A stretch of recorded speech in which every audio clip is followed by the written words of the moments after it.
Peacock. It's Friday, you bastard.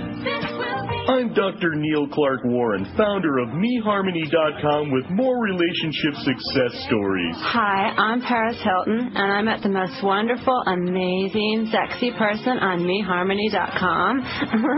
It's me. I'm hot. We make it easy for people to meet the only person with whom they're truly compatible, themselves. I'm Simon Cowell. My previous relationships were simply dreadful because everyone else in the world is absolutely appalling.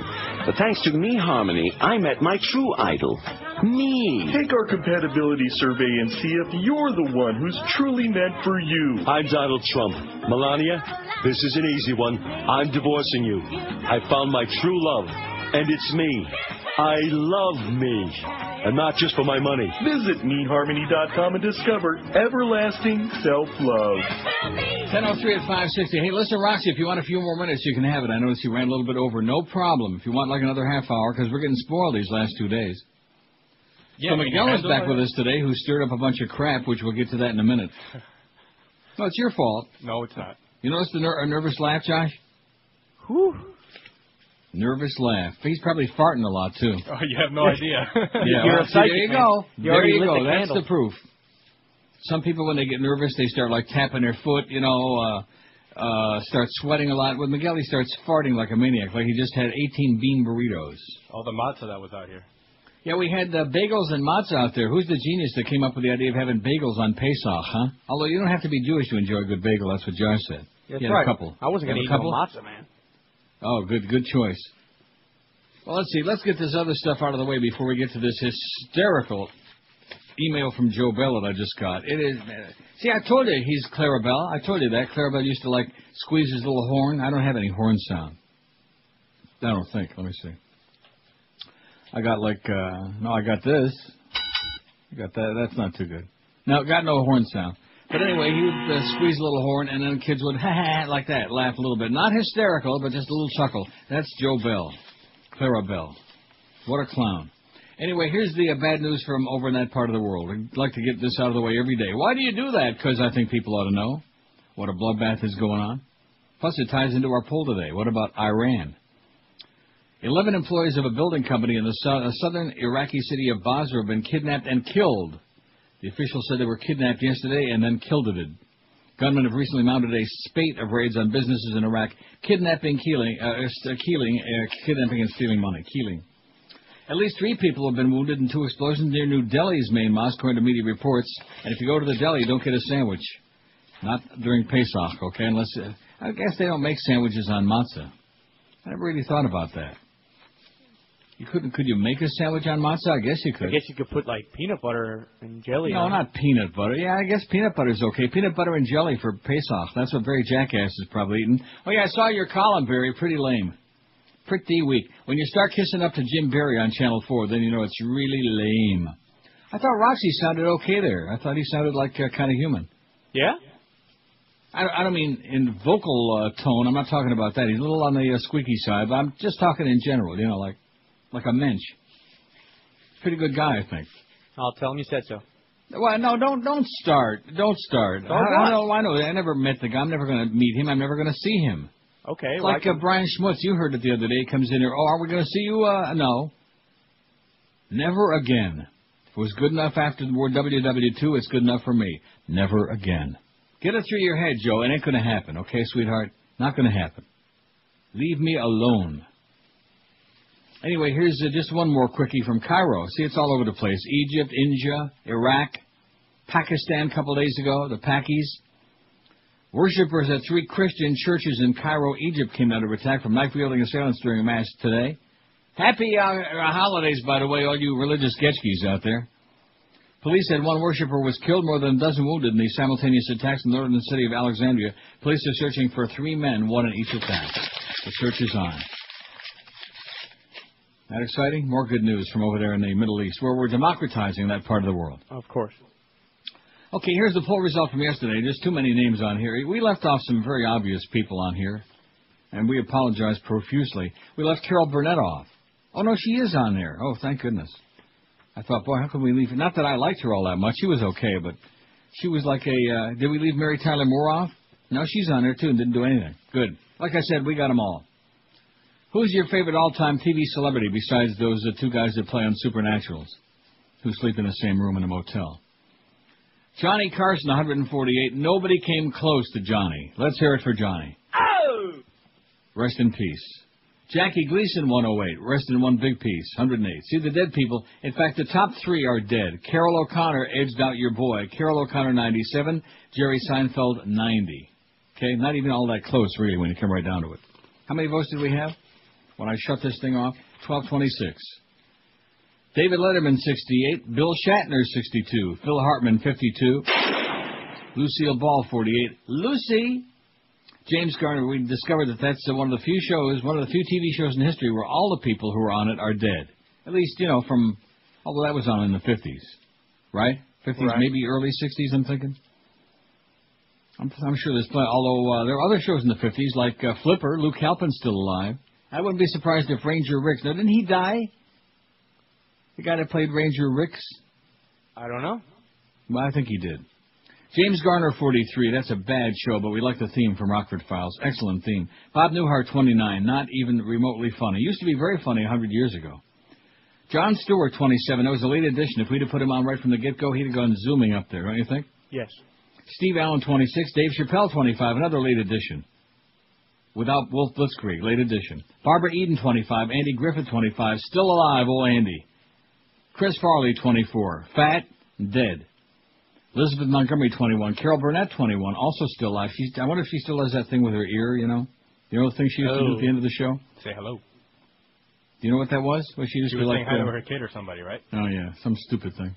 Alan Alda, 20. Howard Cosell, 19. Michael J. Fox, 19. Sherman Hemsley, that's George Jefferson, who's 18.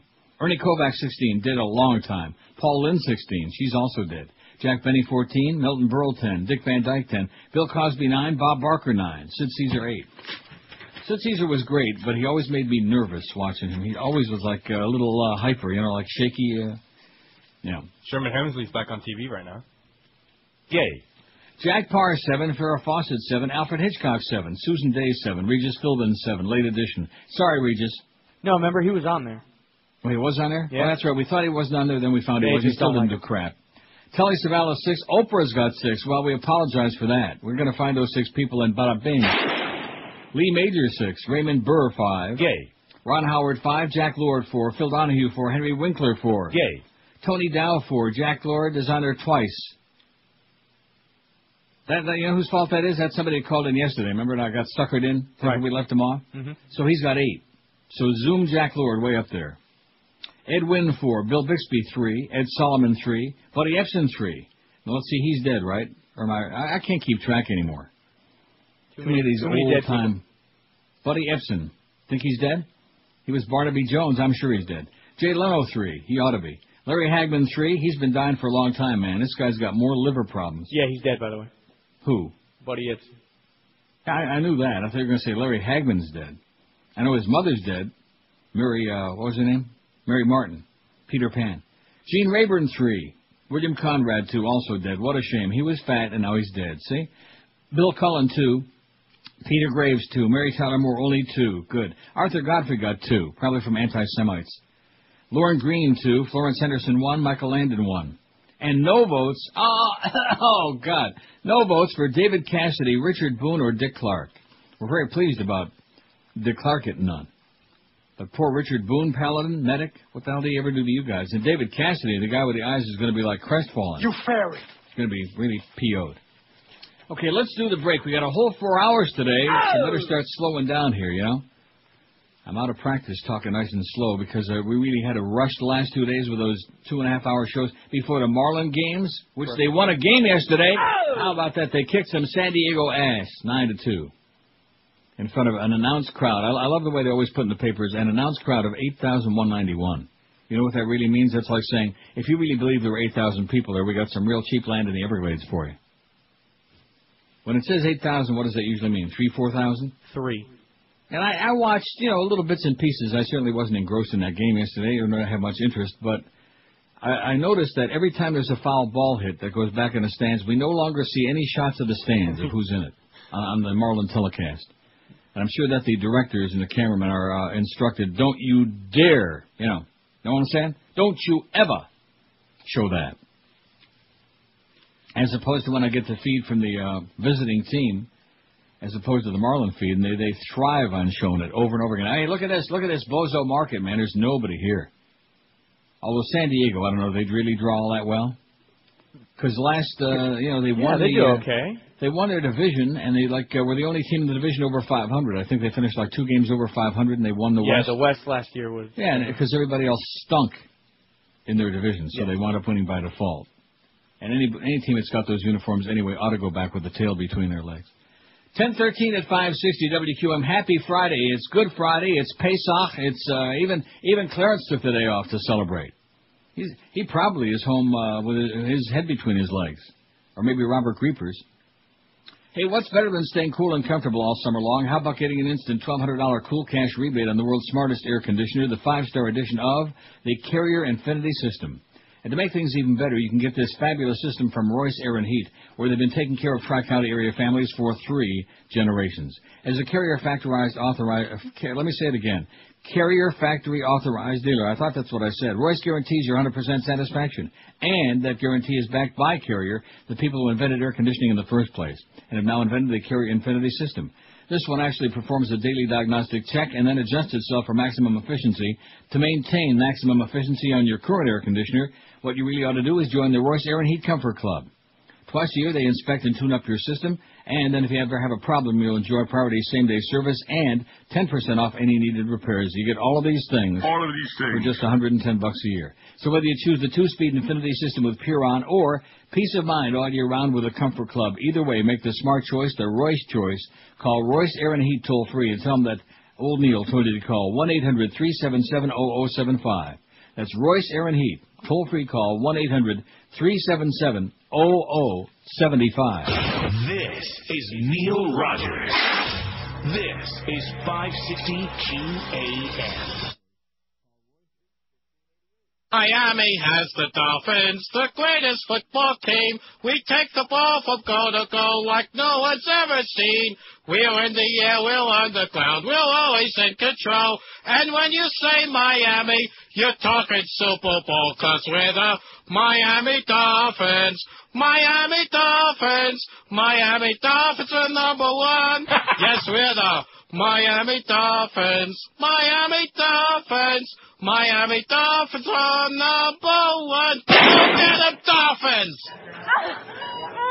Melania, I'm not asking, I'm telling. Push. I can see the baby's hair. George, Carolyn, are you getting this on tape? Melania, push. Still more hair. Terrific. Doc, question. Melania, not now. Doc, will she get stretch marks?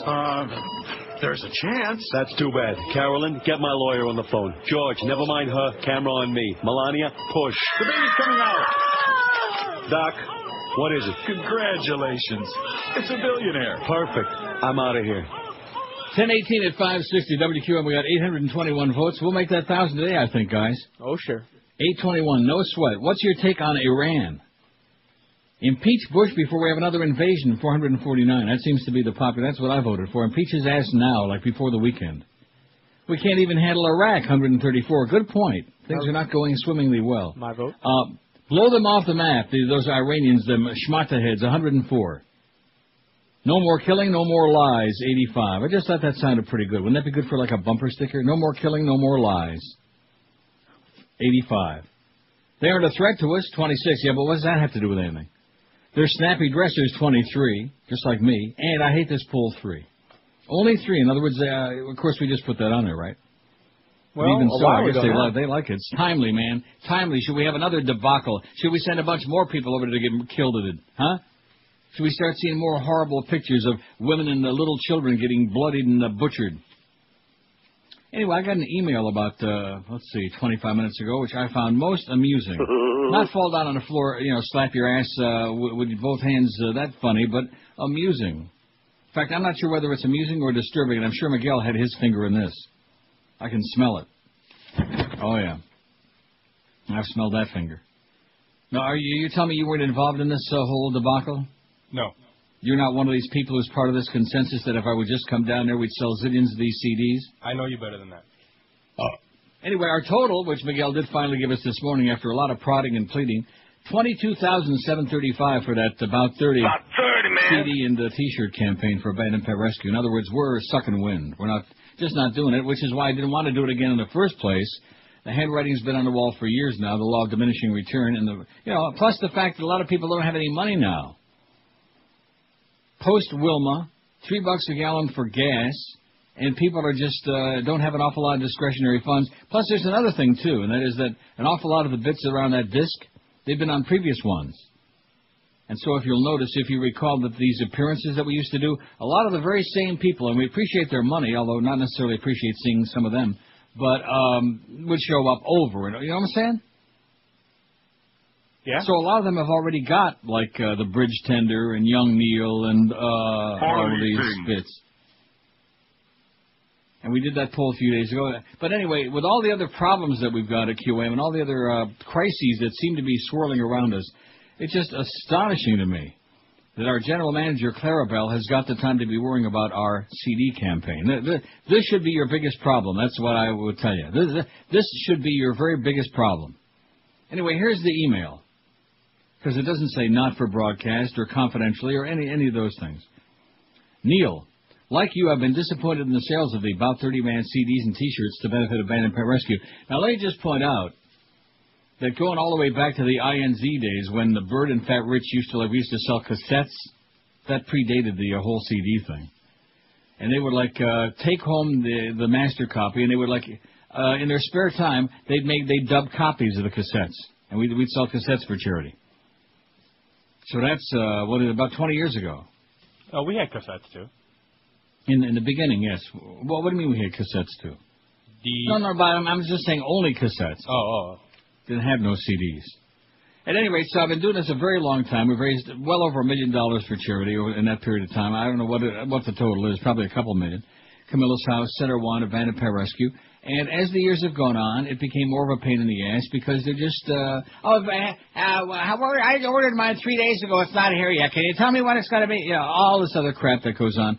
It's just, in addition to which, every year I would put up the seed money, and then the people on the radio station would contribute money. I would embarrass them into doing this one, give 1,000, this one give 500, And so that helped to goose the total up substantially, too.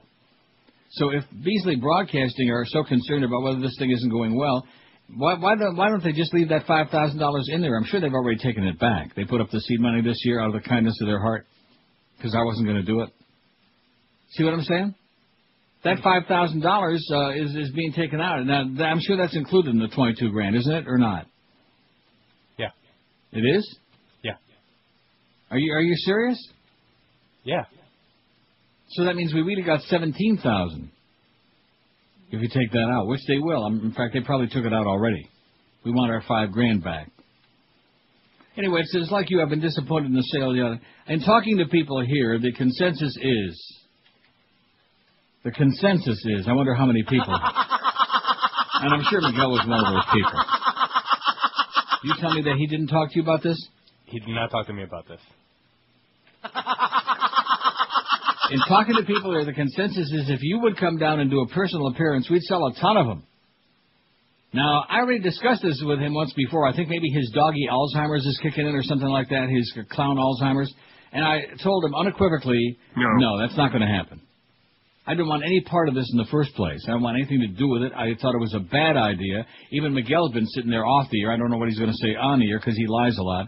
But agreeing that it was a bad idea. Didn't you say that? We don't want to do it? Because you didn't want to do it. No. Oh, Jesus. That's what I told you off the air, too. You're full of crap. Is that what he said, Josh? Yeah, I think he did. No, it's not what he said. That's what I said. Not back in the beginning. It was at least your interpreter, George Rodriguez, he was saying that it's a lot of work, it's a pain in the ass, and you don't want any part of it. That's what he said. And he didn't want any part of it either. Am I right about that, Josh? Yes, you are. Yes. And Josh didn't want any part of it. Not that he's got anything to do with it, but he just, Yeah, I still put his name on it. Just going along with it. I beg your pardon? I still put his name on it anyways.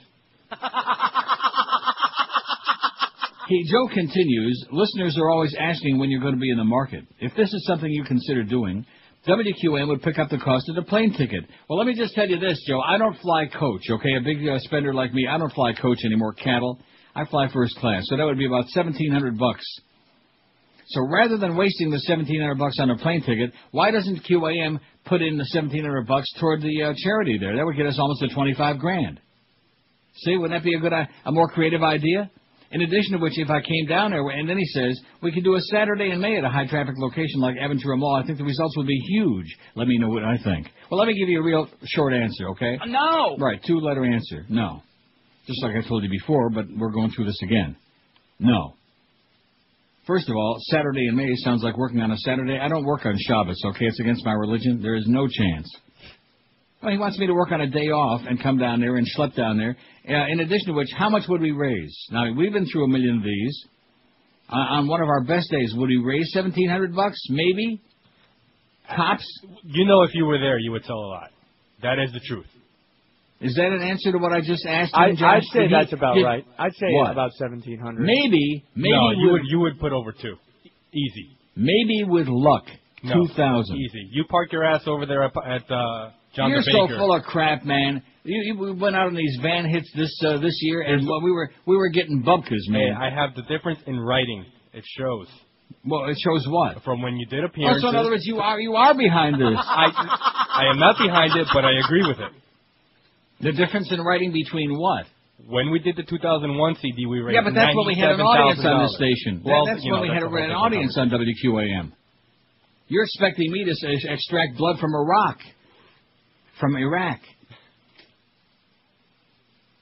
From Iraq. Yeah. Just well, you're talking bananas and potatoes here. One's got nothing to do with the other one. And what was the big difference? $97,000 down to 50. Down to 50 when? When did we do the 50? The 2002/3 CD. Yeah. That was in a 3-month campaign. We gave Right. $20,000 here, and it's a 2-week campaign. 22,000. So we're not doing that bad.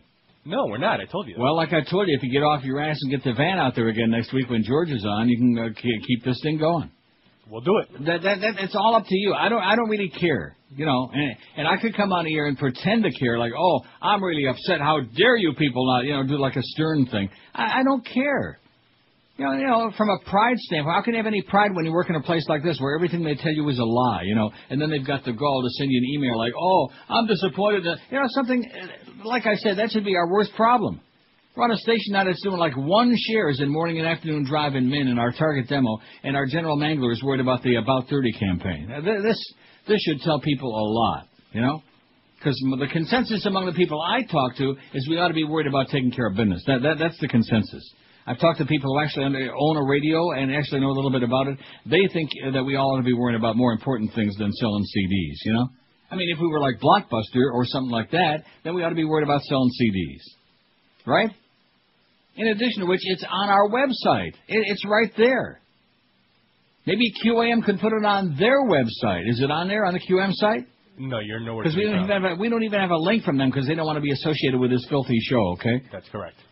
So, that's the tremendous support we're getting. But in other words, creating more work for me to come down there and put up with a lot of those retards that show up at these appearances in order to Come on, raise you the missed the guy with the eyes and fanny What? pack guy and you miss him. 28 past 10 at 560 WQM. Hey, all you horse racing and poker player fans, Pompano Park Racing and Poker has all the plunging action you want and a great way to celebrate Tax Day tomorrow. Pompano Park tomorrow is hosting a tax relief day with everyone age 18 and older getting a free entry blank to win part of a $1,000 giveaway, baseball tickets, I think mine, or maybe a vacation trip on Discovery Cruise Lines. You could win $50, $100, $150, $200, or $500 in cash. That'll take away a lot of people's tax day blues. Located just a half mile from both I-95 and the Turnpike, it's easy to get to Pompano Park, and best of all, like always, like they've done for years, they offer you free admission and free general parking every day. In fact, they'll reach right out there and grab you with a butterfly net and drag you in. Live harness racing in the smoke-free poker room open every Monday, Wednesday, Friday, and Saturday like today. Poker gets underway at noon, goes on until midnight, and live racing gets underway nightly at 7:25 p.m. Also, don't miss on Wednesday, Dollar Nights. That's when draft beer, sodas, hot dogs, and more at just $1 a piece every Wednesday, starting at 6 p.m. And also Pompano Park. I mean, there's so many alsos because there's so much going on. Plus slots coming soon, too. Pompano Park is open every day, 7 days a week and nights, featuring the best in simulcasting, harness, thoroughbred, highlight action from all across North America for you to watch and plunge your brains on. Don't forget, though, to come out tomorrow, April 15th, for Tax Relief Day. It's happening at Pompano Park, a block south of Atlantic Boulevard on Powerline Road. For the current racing schedule, call 954-972-2000, or on the Wicked Web, it's pompanopark.com. This is Neil Rogers. This is 560 QAM. Friday, you bastard. Down in Santa Fe at the Compute Cafe, I heard some truckers stopping there. Here's what they had to say. I've got a trailer full of Mexicans. Drove them across the border just today. Tall ones, small ones, chubby with locked feet. Dark ones and colorful ones with green around their teeth. I've got a trailer full of Mexicans. If I could kill them now, I could be rich. They don't seem to mind risking their life to earn $1 an hour digging a ditch. Just to earn $1 an hour digging a ditch. Less than $1 an hour digging a ditch. The ones that are smart will work for Walmart. We're about to say we're digging a ditch. I got a trailer full of Mexicans. Some are feeling high, and some are dead. Milk and honey, America's swell. Philippines loves pizza, one to Taco Bell. I got a trailer full of Mexicans. Hope they pick them up so I can pay. They'll work all day for less than minimum wage, or just $1 an hour digging a ditch. They can earn $1 an hour digging a ditch. Less than $1 an hour digging a ditch. Suitable for menial labor jobs, or maybe a domestic boiler job. It's 10:35, 25 to 11 o'clock. Here's that schedule. 2 o'clock, it's Geldy. Oh, my God, when does that stop already? Mad Dog at Finnegan's Way, 4 to 6:30. The Roberto Luongo Show with more Geldy at 6:30. And then we got the Marlin game. Man, there is going to be a crowd there tonight. Well, it's the weekend now, you know. That's right. Although it is Good Friday and it's pace-off, so that might, cut it down a little bit. Marlins on deck at 7. The Marlins and the Washington Nats with Dave Van Boring and my good friend Roxy at 7:35, followed by the Ed Kaplan Show. And Roxy seems like, I didn't hear any of the show because you were busy feeding me a bunch of propaganda. But he sounded okay. Yeah, he did fine. I listened on the way in.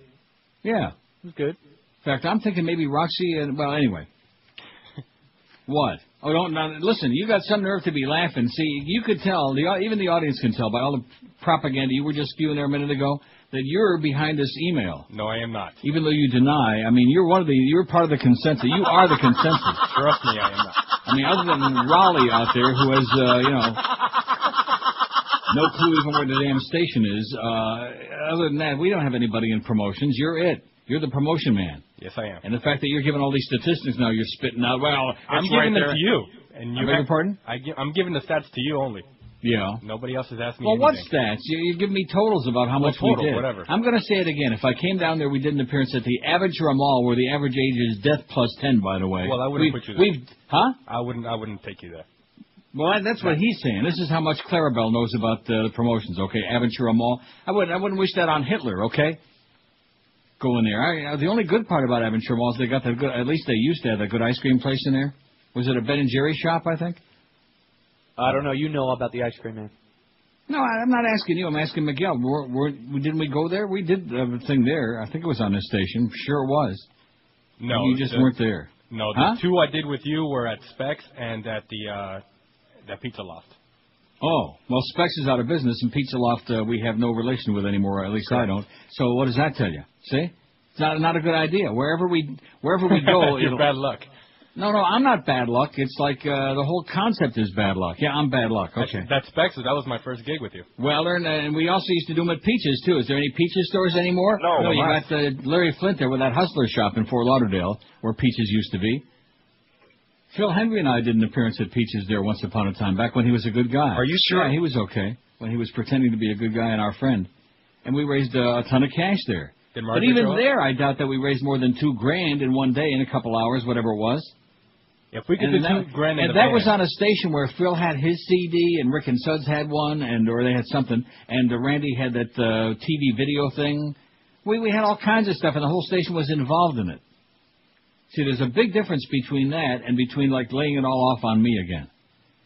See, I hate to break the news to you, Joe, but last time I checked, and according to your very own words, which I should start taping, well, there aren't going to be any more of them, but those conversations I should have on tape, we're doing fine here between 10 and 2, at least relative to everything else. We're not kicking big ass like we used to, but we're doing fine, considering we're on a sinking ship. So instead of like all your predecessors, we're trying to fix what isn't broken, how about fixing what is broken? Which you got a lot of broken parts, you know, like a car that's been in a massive car crash. Start working on those. I mean, and like I said, why don't they give the $1,700 that it would cost for the plane ticket? Throw that in there. I'll throw in a couple of grand. I'll get embarrassed to doing it. And you know something? I wasn't going to discuss this on the air, but because of this email, I'm going to discuss it. And this will probably kill the whole thing right now, and I don't really care. And both of you know what I'm going to say. You know exactly one of the reasons I'm sour on doing this, and I didn't want any part of it in the first place. See, I don't like the raising money for charity, but the poor little puppies, I care about dogs. Cats, putty cats, I don't want no part of. Okay, so the fact some of the money will go for kitty cats, I'm not too pleased about that. But I'll look the other way. Yeah. But every time you raise money for charity, and I mentioned this the other day, Camilla's house was all upset because we had the picture of the Dolphin players on horseback, a couple of black players in the Wild West with shotguns, and it was a cute thing. And the Dolphin players donated their efforts to it. There was no problem with it. Oh, well, that's a racial thing. It's got racial overtones, and Camilla's house don't want to be associated with it. Well, so guess what? So all you homeless, starving people out there, you're going to miss your meals because Camilla's house was too goody two-shoes to be involved in. So I figured, screw it, okay? Go molest some children or something. Leave us alone. And then we had the Center One thing, and of course that wound up blowing up when a certain young lady decided that she wanted OJ's autograph at that golf tournament. That Screw Ann and Greg foisted on us. You remember that deal? See, that's the bottom line. There is nothing good that's going to happen for the radio station, for me, for you guys, for anybody connected with us. There's nothing good that's going to happen as a result of doing this. You see what I'm saying? There's no upside. There's always a downside. Like having them fly in O.J. Simpson from California at that time and, have him show up in spite of it was promised to me that he wouldn't be there. Promised to me. I was assured. You remember that ugly episode, I'm sure. I was an intern then, yes. Well, you remember. Yeah. And so what do? Not only do they have him show up, but then your good friend Sam that was at the opening day thing the other day, which is shocking to me, he puts him on the phone and it calls up George to try to get him on the air with me. Like I'm going to put O.J. Simpson on the air. Like everything's a big joke. Yeah, that's the word I got for it. I can't say it on the air. F it. It's all a big joke. So there have been just a series of negatives involved in these things, and now I guess I better do the break before I start ripping into Abandoned Pet Rescue. I think you should. Okay. Because you know what I'm going to say, and you've heard about it, too. I wasn't there to see it, but, George knows. You know what I'm talking about? Oh, I know what you're talking about, yeah. Yeah, and he didn't make it up either, did he? No. 10:41 at 5. So you see, Joe, I have a whole pile of stuff. I got my usual show. We got a couple of calls coming in. But I'm going to spend some time talking about this because I'm sick and tired of people trying to always put everything off on my fat ass, okay? Till they stick my ass in a box and put it in the ground or in my ashes in an urn, it's always going to be, well, what can Neil do for us? Maybe Neil can bail us out, okay? No, Neil's already doing the best he can to bail your ass out, okay?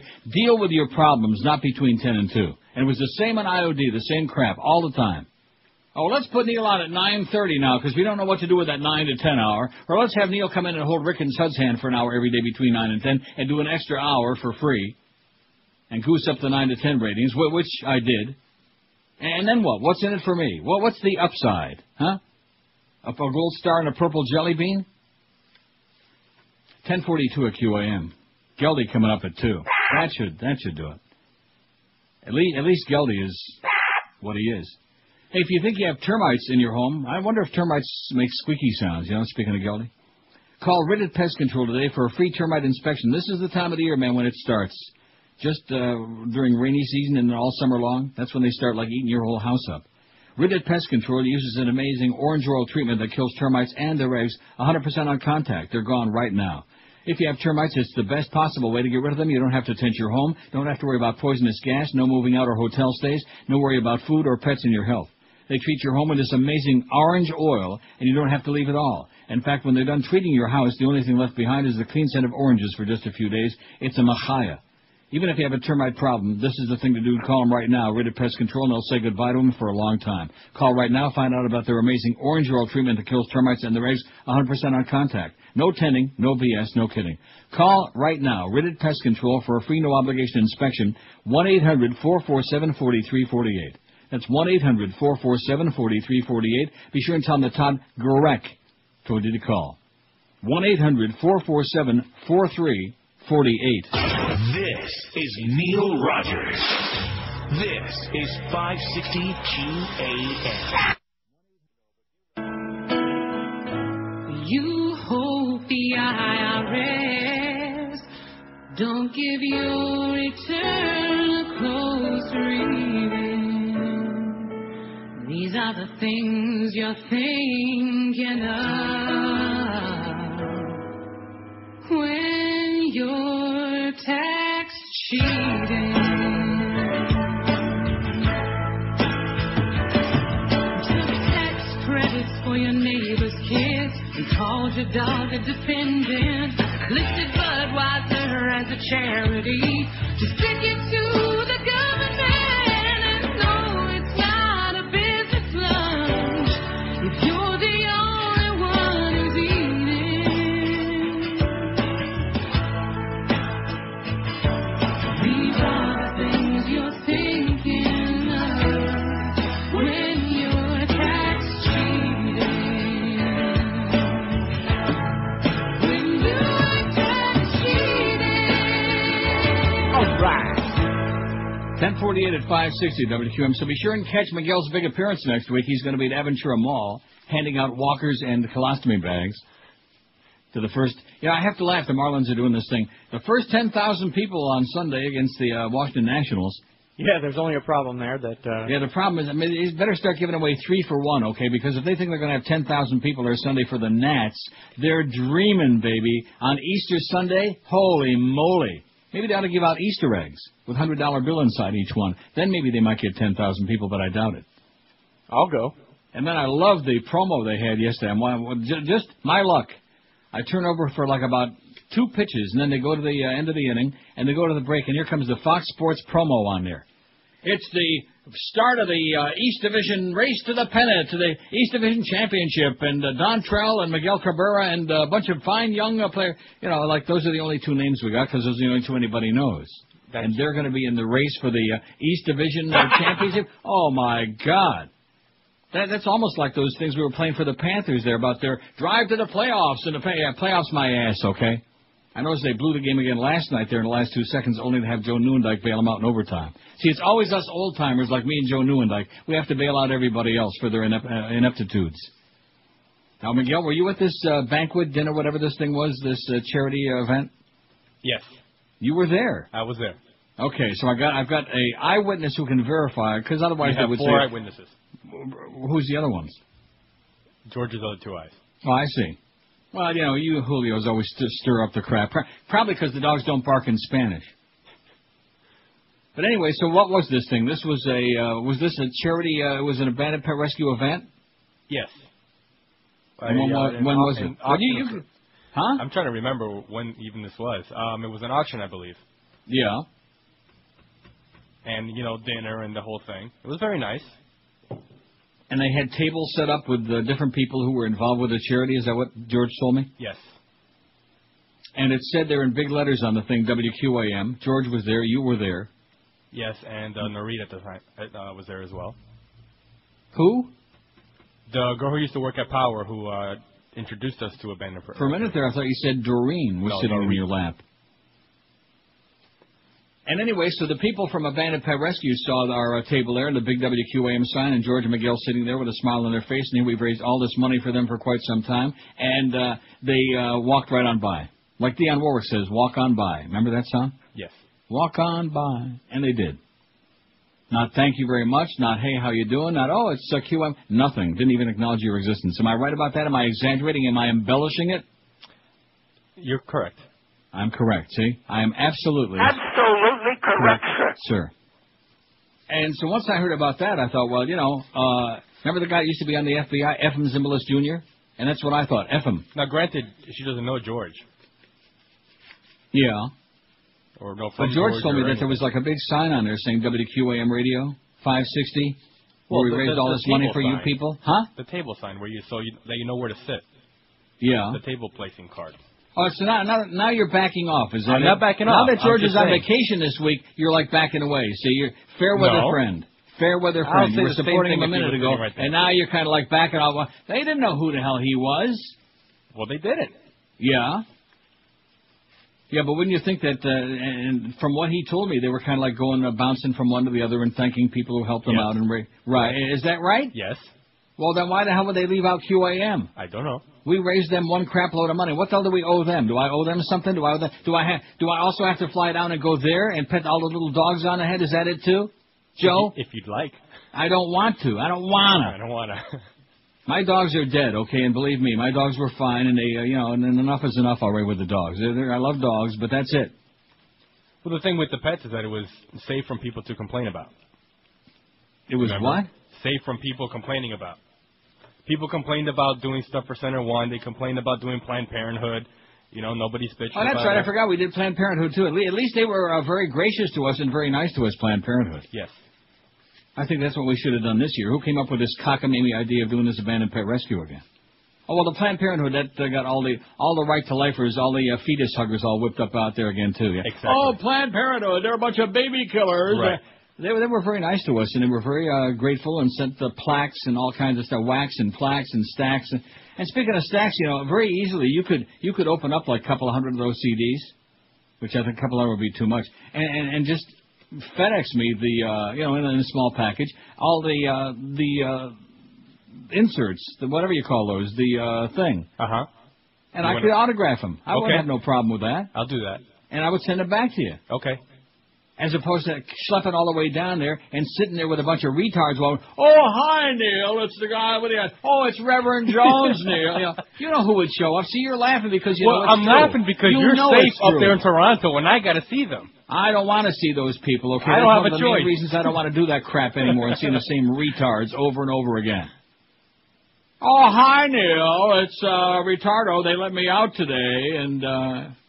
like the crew from Cuckoo's Nest, like they all let him out. And I have to sit there and pretend I'm happy to see him, because they're schlepping around. And usually most of those people don't spend any money anyway. You know what I mean? Yeah, like that one there. I bought all the CDs. Yeah, Oh, great. crap, I don't they want don't to see buy it. It's well more worth my while not to see those people. The guy with the fanny pack, the guy with the eyes, with his David Cassidy blow-up doll. I don't want to see those people. No more. I've had enough of it.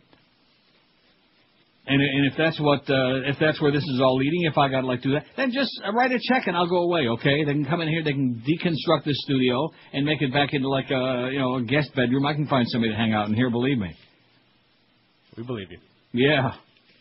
And to hell with this, if that's what they want. Have Joyce sign the check, okay? Because I'm sure her signature would be just as good as the Beasley's rubber stamp. No, but I'll send those slips up there. That's a good idea. Yeah. See, I can come up with something creative, and I have no interest in doing it, but I'll be more than, I'd like to goose the total up a little bit. It's embarrassing to have $22,000, and then I find out that $5,000 from the Beasleys is still in there. I don't believe that. I'm sure they got it. At least it's in the total number. But I'm sure that the $5,000 is right back in their pocket again. They wouldn't give me 5 cents. So like I said, instead of picking up the cost of the plane ticket, just put that money back in the kitty there for kitty cats and the little dogs for abandoned pet rescue, if you're so concerned about this, Joe.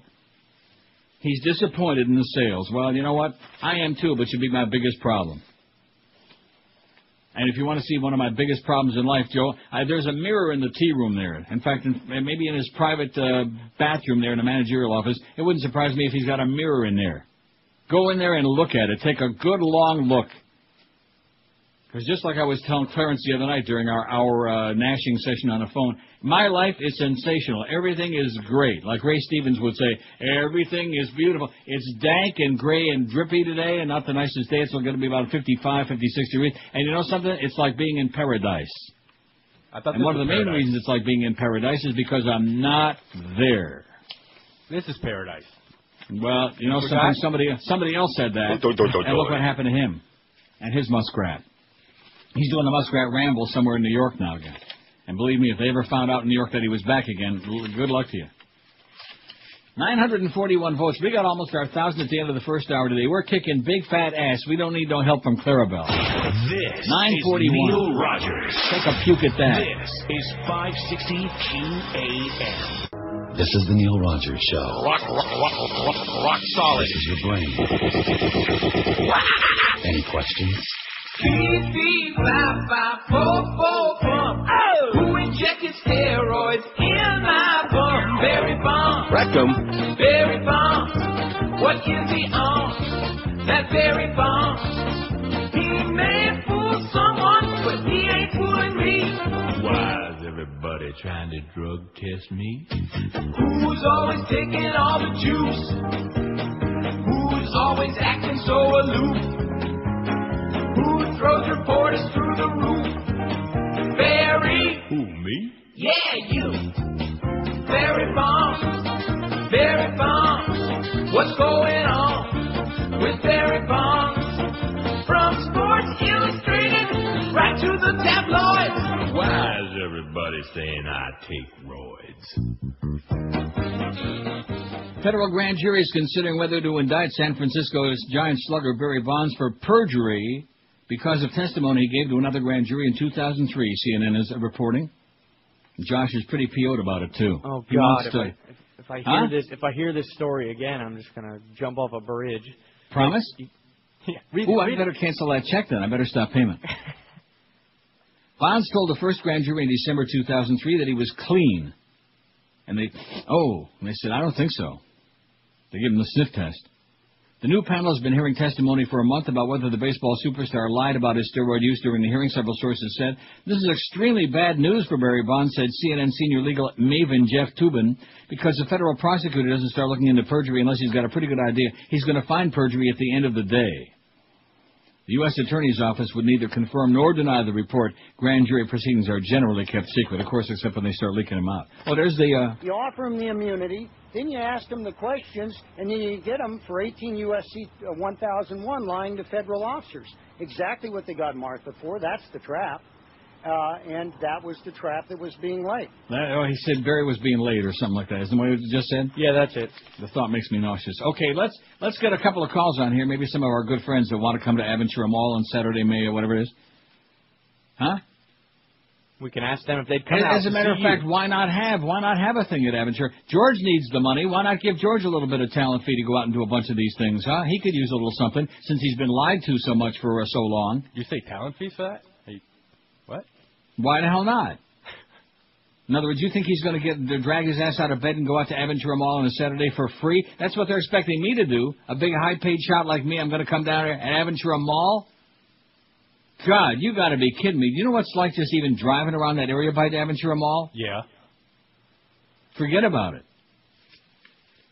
See, the fact that he's suggesting Aventura Mall, that right there reveals his expertise in this area once again. I wonder if they play any country music at Aventura Mall. I think that's their crowd. Maybe country music in Yiddish. 5670560. Let's hear from some of the folks who are just waiting for me to come to the Aventura Mall so they can check out my new wardrobe. 56 and haircut. 5670560. Pound 560 in the Verizon and Singular Wireless line. See, I don't think the audience wants to hear that. That's one of the reasons I stopped doing with the van hits, because it was taking up like half of the show. It's not scintillating radio, okay? It's like putting all these stupid interviews on with all these coaches and these boring people and, Ira Windbag. If you want to do that to the other shows, it's pretty obvious what the fallout from that has been. If you want to start doing that here, forget about it. Start interfering. Yeah, let's start doing that. Spend the whole show talking about the CD thing. Look at that. There's not one call on the board now. Look at that. And when that delay catches up in about 15 minutes, then you're going to really see it, because then all those people are going to be insulted that I said I don't want to see them. Well, guess what? They're going to say, we don't want to see you either, okay, you fat old fag? Well, good. Then the feeling is mutual. 5670560. Look at this. Is this incredible or what? Have you ever seen this? What, dead phones? This dead? This is pretty dead. Well, right before you said that, there were 3 on, and then they went away. and pound 560 on the Verizon and Singular wireless line. See, this is the interest that they've got, because if they pretend they got interest, then they figure we're going to trace the call and make sure that they show up if somebody does go out and do one of these appearances. They don't want it. They don't want to be bothered with this, okay, Joe? See? There you go. There I go, what? Look. I got news for you, okay? These are going to be short. WQAM, hello. QAM. I speak to Neil. Speaking. Neil Rogers, good afternoon. Good morning. I wanted to ask you, I've been listening to your show for years, the first time I called, and I've listened to you talk about the media today and the war and the president, and I was wondering if you would agree that the media is as complicitous in this fiasco. Yes, of course. Absolutely. Of course, they could never, it's just like Hitler, they could never have done it without the help of the media. That's right, with the media sitting back and sucking up. That's correct. Well, I think they're afraid of them. I think the advertisers might be afraid. There's a couple of The old... media is sick and needs help badly. Tell you what, a couple of old AKs like you and me remember in Vietnam, guys like Harry Reasoner would say how many killed and how many wounded Right. today. They'd put up a sign on And then the when 65 Cronkite News. turned against the war, at that point they said, boy, if Walter's against it now, we've lost the public. We've lost support. Correct. And that's because the generals were lying through their teeth, as you recall, Westmoreland and the others during Vietnam, and they were given phony body counts, and the public didn't have any idea about how many kids were coming back in body bags. And just like now with this grave robber we got, that we can't photograph the caskets and all this other garbage. People have no personal feeling about this. It's like numbers on a sheet of paper somewhere, not like real living and breathing human people. You're 100% correct. It's nauseating. You hear on the news today, well, 3 Marines killed by a roadside bomb. Yeah. But tell us more about Natalie, and let's hear about... That's it. Now you're talking. Right. I say, Tell us me more who about they that are. investigation at Duke, about that stripper that got raped. Let's hear more about that. That's the story I was trying to think of yesterday. That's the one for this last 10 days now. In fact, they're doing it right now on CNN. They're doing it again. Neil, please, tell us who they are. Don't tell us a soldier was killed. We love those people. We support them. Living and breathing people with families and mothers and fathers and brothers and sisters and wives and husbands and whatever. Right. Tell me their names. Show me their picture. Make them mean something. Neil, I love you. I love your show. Take care. We'll As survive they say in this, China, hopefully. pal, sign America. Good luck, you pal. See Bye ya. now. Happy Pesach. See, there's a good caller, and you're giving me a song to dance about the calls. What's wrong with you guys? So negative. Surrounded with drowning. See, here we go with the Duke investigation again. No charges have yet been filed. There's Mrs. Limbaugh hawking a China. Now, let me ask you this. Do you care about the Duke investigation? Do you care about that story? No, I'm good. Ask me if I care about it. Do you? The answer is No. How about Miguel? Do you care about that? Could care less. See? There's 3 for 3. Even Baby Root never batted 1,000. Even Barry's Bod never batted 1,000. Even with all them roids he's been doing. All that cream he's been smearing. Even he never batted 1,000. 3 for 3. We don't care. And look at this. It's going on and on. I mean, this story's still going on. Beep, beep, beep. Last week it was the kid who was crying and moaning because he put a webcam up and was doing his deed there on the camera. And, he was abused. You know something? He knew exactly what he was doing. And now this week it's this thing in Duke University, like we're supposed to care. Like there are thousands and thousands of other women who were raped, really, because the story today says that she was drunk. It's in my pile. I don't even know. Yeah, she was just passed out drunk. And that's not the players that were saying that. That's one of the first police officers to see her reported that she was passed out. She was intoxicated. How you like that? Yeah, strippers do that. They get a little intoxicated. They get a little intoxicated? That's what Tempest Storm told me once upon a time. As she was flapping her phony apparatus. WQAM, hello. Yeah, Neil, please. Yes, sir, speaking. Neil Rogers? No, Neil Downs. Yes, sir, this is me. How you doing, Neil? I'm doing good. Somebody here from Aventura wants to speak to you. Yeah. Rita Cosby, Neil. I got news for you, pal. Rita Cosby ain't old enough to be at Aventura. She's got a hell of a voice, though. In fact, I wouldn't be surprised if QM puts her on, at least on the weekends, because we specialize in putting people on with bad voices. Maybe she'll be next. Maybe she can do like a two-man show with Lenny Martez. WQAM, hello. Not there, see? See how much they care? WQAM, hello. It puts Pat Quinn in the basket. I got news for you, man. Don't be knocking my boy Pat Quinn. The Leafs last night again. Overtime win. They're still alive. They're hanging by a thread. You know something? I think I got a way to get even with this current regime because they lie so much. No, I think I've got the perfect idea. Now, you've both been witnesses to hearing Clarence say, oh, come on, Neil, do a sports show today, just one day. I think I'm going to start doing a hockey show. Uh-oh. What?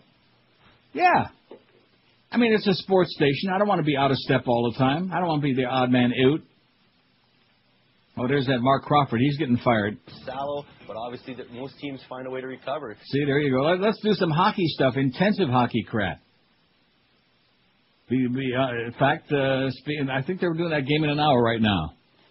And as soon as they get back from commercial, I'm going to maybe do the whole thing there with Joe Bowen and Harry Neal. Leafs and Islanders last night. You know, they showed the parking lot there at the Long Island, the Nassau County Coliseum, where the Islanders play their home games. That I've been reading about how decrepit it is inside. Even the rats have ran out. But that place is such a dump. It is so unbelievable, you know. Big-time New York. Everything in New York is supposed to be the biggest and the best and the glitziest. The Long Island, the Nassau County Coliseum is the biggest pile of turd. No wonder the Islanders play there. WQAM, hello. Neil? Yes, I am. Hey, I just wanted to give some props for Keith Olbermann. You know, he's probably the only able liberal guy. Don't say it too loud. You might not see him anymore pretty soon if we talk about it too much. Yeah, every night before he goes off, he says how many people have died since mission accomplished. So, he's good. He's compared to the other crap that they got on there, he's sensational. Yeah, and John Daly, of course, who I watch every night. Well, I got news for you. They know Rita Cosby. Oh, she's the worst. Have a great weekend. Bye. Oh, she's the worst. Bye. Bye. Oh. See, it's like us. It's like on this station. I mean, like I was telling somebody the other day, I think it was my conversation with Clarence, who's probably out sick today as a result of it. Although he did agree with everything I say. He got that from Joe. But, you know, just a child can listen, turn on the radio, and, oh, my God, how can that person be on the radio? They got such a bad voice, and the same with her on television. Against Ottawa at the Air Canada Centre, police will be wearing pink ribbons on their helmets. See that? Since I came here, even the Leafs are wearing pink now. That's right. First, they changed the name of the baseball stadium to the Rogers Center, and now the Leafs are wearing pink. Yay. Yeah, see, here's Joe Bowen raising money for charity. He's not being forced to go to Aventura to do it. You go, Joe. He's the best. Here on the Neil Rogers Hockey Show. Oh! All right. Rimmer had the right idea. Get even with these bastards. WQAM, hello. This Sunday, Resurrection of Tiny. Tickets on sale now. You know, I wish I would have saved the ashes like some people do. I would have sent it to that guy. That guy is so obsessed with my little dog. Just obsessed. WQAM, hello. Hello, Neil. Yes, sir. Hi, I'm a caller. I've been a listener for a long time, since the days of John Moynihan on QAM. Oh, John Moynihan. Oh, yeah. My God. Did he end up dying, by the way? You know, it's funny you say that. I was just going to ask. I don't know if anybody there knows. I think he did. Yeah, well, I used to listen to him at night. This is like when I was in high school. And then I would listen to Mercury Morris. Oh, my God. He had a nose for sports news, yeah. Yeah. Wait a minute. I got something special for you. Hang on a second. Okay. Here it is. John Moynihan.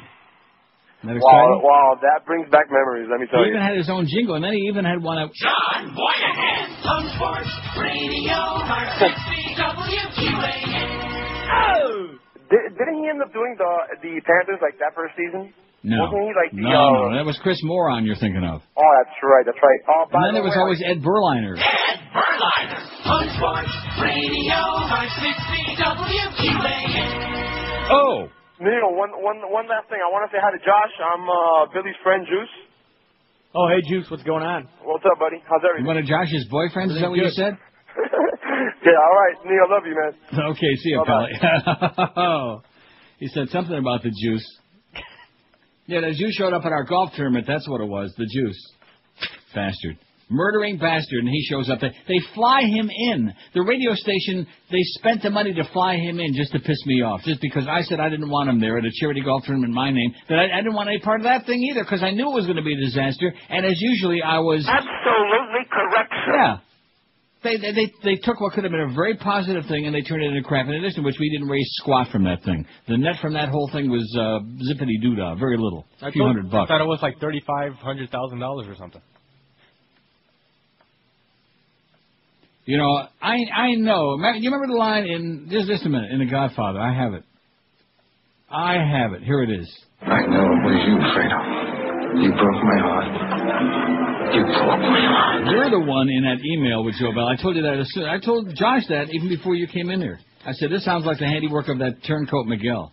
Nope. In talking to people here, the consensus is if you would just come down and do a personal appearance, yeah, that's you. That is you. I knew it was you all along, Fredo. So listen, Josh is going to take you out fishing this weekend. I'm not going. Yeah, you are. Say a few Hail Marys. 14 past 11 at 560 WQM. The Emerald Coast. That's a good place to go this weekend. Just eat all your cares away. When in doubt, go there and pig out. It's Florida's #1 Asian gourmet buffet, as rated by Zagat Restaurant Review. And now every Friday through Sunday night, like tonight, you can enjoy Lobster Fest at the Emerald Coast, featuring delicious Maine lobster thermidor. And every night at the Emerald Coast is Crab Fest, with Alaskan snow crab legs, Dungeness crab, and Jonah stone crabs. The menu still includes fresh oysters on a half cell and a sushi bar with over 30 different items. The Emerald Coast, I wouldn't be surprised if Greg's hanging out there now that he knows they got sushi. The Emerald Coast also serves juicy, delicious New York steaks cooked just the way you love them, and hand-carved prime rib, and zillions of great, delicious entrees. And on the weekends for dessert, leave room for the Emerald Coast's famous 40-inch chocolate fountain. Stick your fruit in there, baby. Hand-dip your own strawberries, marshmallows, all kinds of decadent treats. And check out their all-new you-can-eat sushi bar featuring sashimi, tuna tataki, over 20 different types of sushi rolls, and much more, kosher for Pesach. The Emerald Coast has got 3 convenient locations to serve you. They're in Sunrise, Sunny Isles Beach, and Pembroke Pines. Reservations suggested. Call the Emerald Coast and then go really pig out there this weekend. 954-572-3822. This is Neil Rogers. This is 560 QAM. Holy Mackinac! This is Joe Bowen, the voice of the Toronto Maple Leafs, and you're listening to the Hockey Authority, Neil God. Absolutely. Who's the Scientologist that turned out to be a hypocrite? Shaq. You're damn right. Who is the dude that gets mad when they put down Tom Cruise? Shaq. Can you dig it? Who's the cat that's making fun of every other religion? Shaq. Right on. They say Chef is one brainwashed mother. Shut your mouth. I'm talking about Chef. Then we can dig it. He's a two-faced blowhard, but no one understands him but L. Ron Hubbard. Dumb Chef.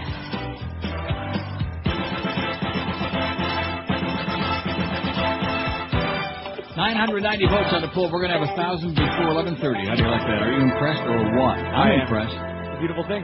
Right. And you know what? If those people don't want to donate to charity and they don't want those stupid-ass CDs and T-shirts, that's fine. And you notice how fast Miguel changed the subject when we were talking about that other thing? Because George, the point of that deal is George was pissed off about that, and rightfully so. Yes, he was. And he passed it along to me and said it was pretty rude of them just not even to acknowledge our presence there or thank us for, and as a result of that, I'm not interested no more. I've been burned by these charity things and all this crap too many times in the past. And so when it was suggested to me by certain people in the building, I don't want to mention any names, you know what I'm saying? That we got to do something, Right, I don't want to mention any names. Doc, get off this instant. That we do this crap again. I said, I'm not interested. I don't want anything to do with it.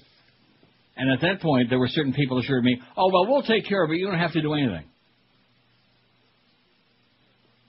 Other than spend half your show every day talking about where the van is going to be, and it's going to be at places where in Yedemsville where our audience wouldn't go if you gave them $50 and gas to go there. Speaking of that bit I just played for this reason, did you see the South Park story? I saw the episode as well, yeah. These guys are the best. Yes, they are. Banned by Comedy Central from showing an image of the Islamic prophet Muhammad, the creators of South Park skewered their own network for hypocrisy in the cartoon's most recent episode. You go, boys. In fact, my favorite part was when they got the message that they weren't able to do the thing.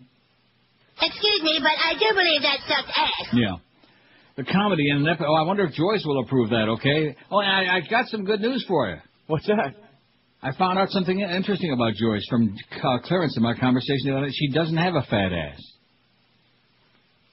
Anyway, the comedy in an episode aired during Holy Week for Christians instead featured an image of Jesus Christ defecating on President Bush and the American flag. I think that's very appropriate. Yes, it was.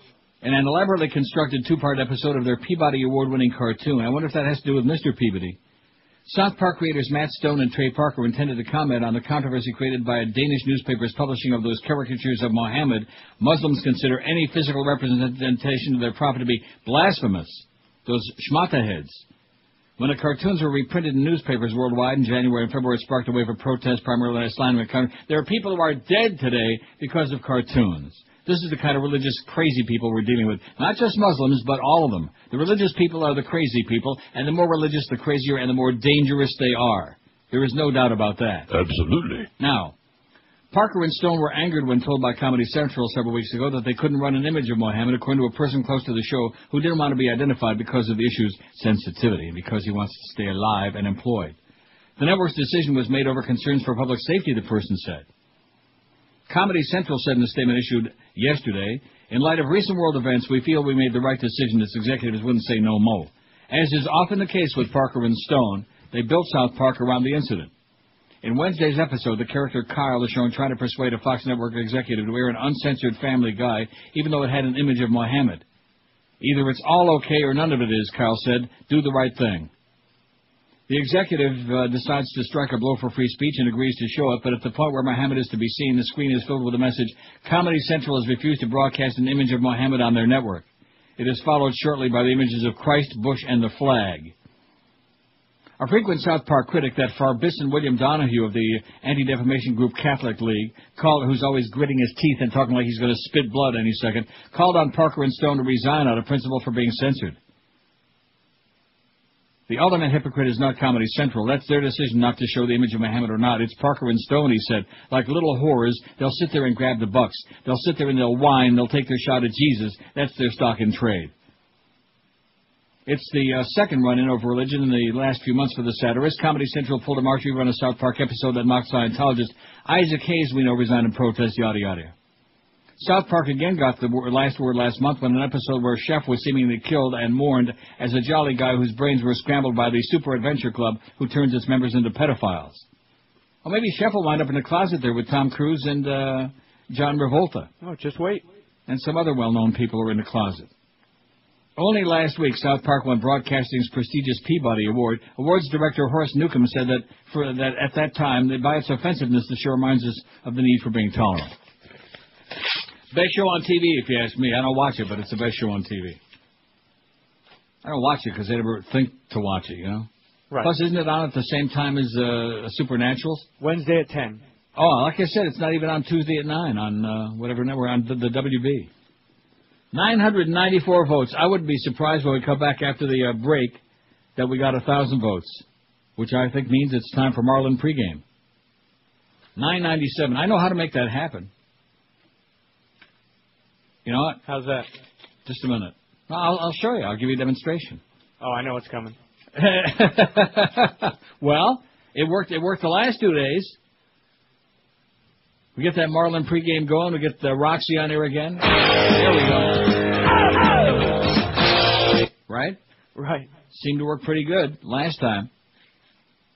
And come on, you guys are so cheap. Give us a lot of money for the charity. Give David Sampson and Delilah a lot of money for that stadium. Let's stop holding back, okay? We know every one of you is loaded, okay? You got money under your mattress. You got it hidden away like in mothballs in the broom closet with John Travolta. Let's get with it.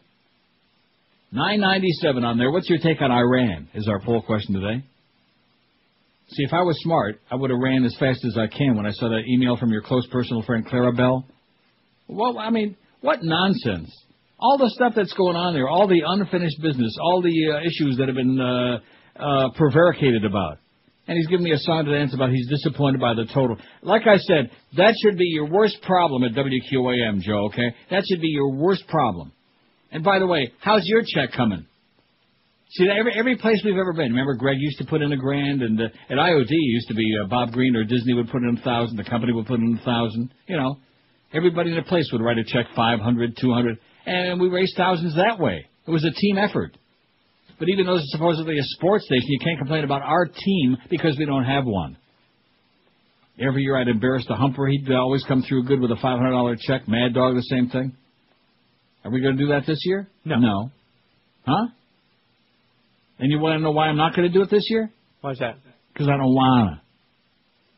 1,004 votes. What's your take on Iran? Impeach Bush before another invasion, 534. 53.1%. Impeach his ass now. Amen. Before he defecates on the flag again. We can't even handle Iraq, 169. We're going to go into Iran. We're like up to our earlobes in Iraq. Blow them off the map, 132 really angry people, man. 132. Blow them off the map. Blow them into the Stone Age. I hate to break the news to you. They are already there. No more killing, no more lies, 101. They aren't a threat to us, 32. Well, what does that have to do with it? They're snappy dressers, 29, and I hate this poll. Only 7. This is Neil Rogers. This is 560 QAM. Other stunt rejoin? Well, let me tell you something, my crook-neck friend. Tonight on the Islamic Cartoon Network, it's Pakistan Pig. Abdul, whatever you do, don't eat me, Abdul. Disgusting. I'm unclean. It's 11:32, but it is kosher for Pesach. Here's next week's schedule. Look at that. We got Bo, and we got Gildy, and we got, look at that, next Wednesday. All right, I forgot about that. That doesn't make any difference. I'm not here anyway. See, they got me on the schedule here. I'm not. I'm on vacation next week. This goes to show you. Who's making this schedule up? Robert? Probably, yes. Because Clarence ain't here today. Guess what, Robert? I'm not there next week. I'm on vacation, you moron. But happy Pesach to you. Hope you choke on 9 pieces of matzah. Let me say it again. 9. Big slobs of pizza. Of, whatever it is. Matzah pizza. Matzah Krista. So there you go. The schedule's just a nightmare, and that's because Clarence is licking his wounds. I'm going to tell you, man, this is just unbelievable what's going on. I might have to come down there and forget about going to Aventura. Just come in here and just start screaming. Just start going up and down the hall screaming. What is wrong with you people anyway? Are you out of your minds or what? Huh? Yes. I know that.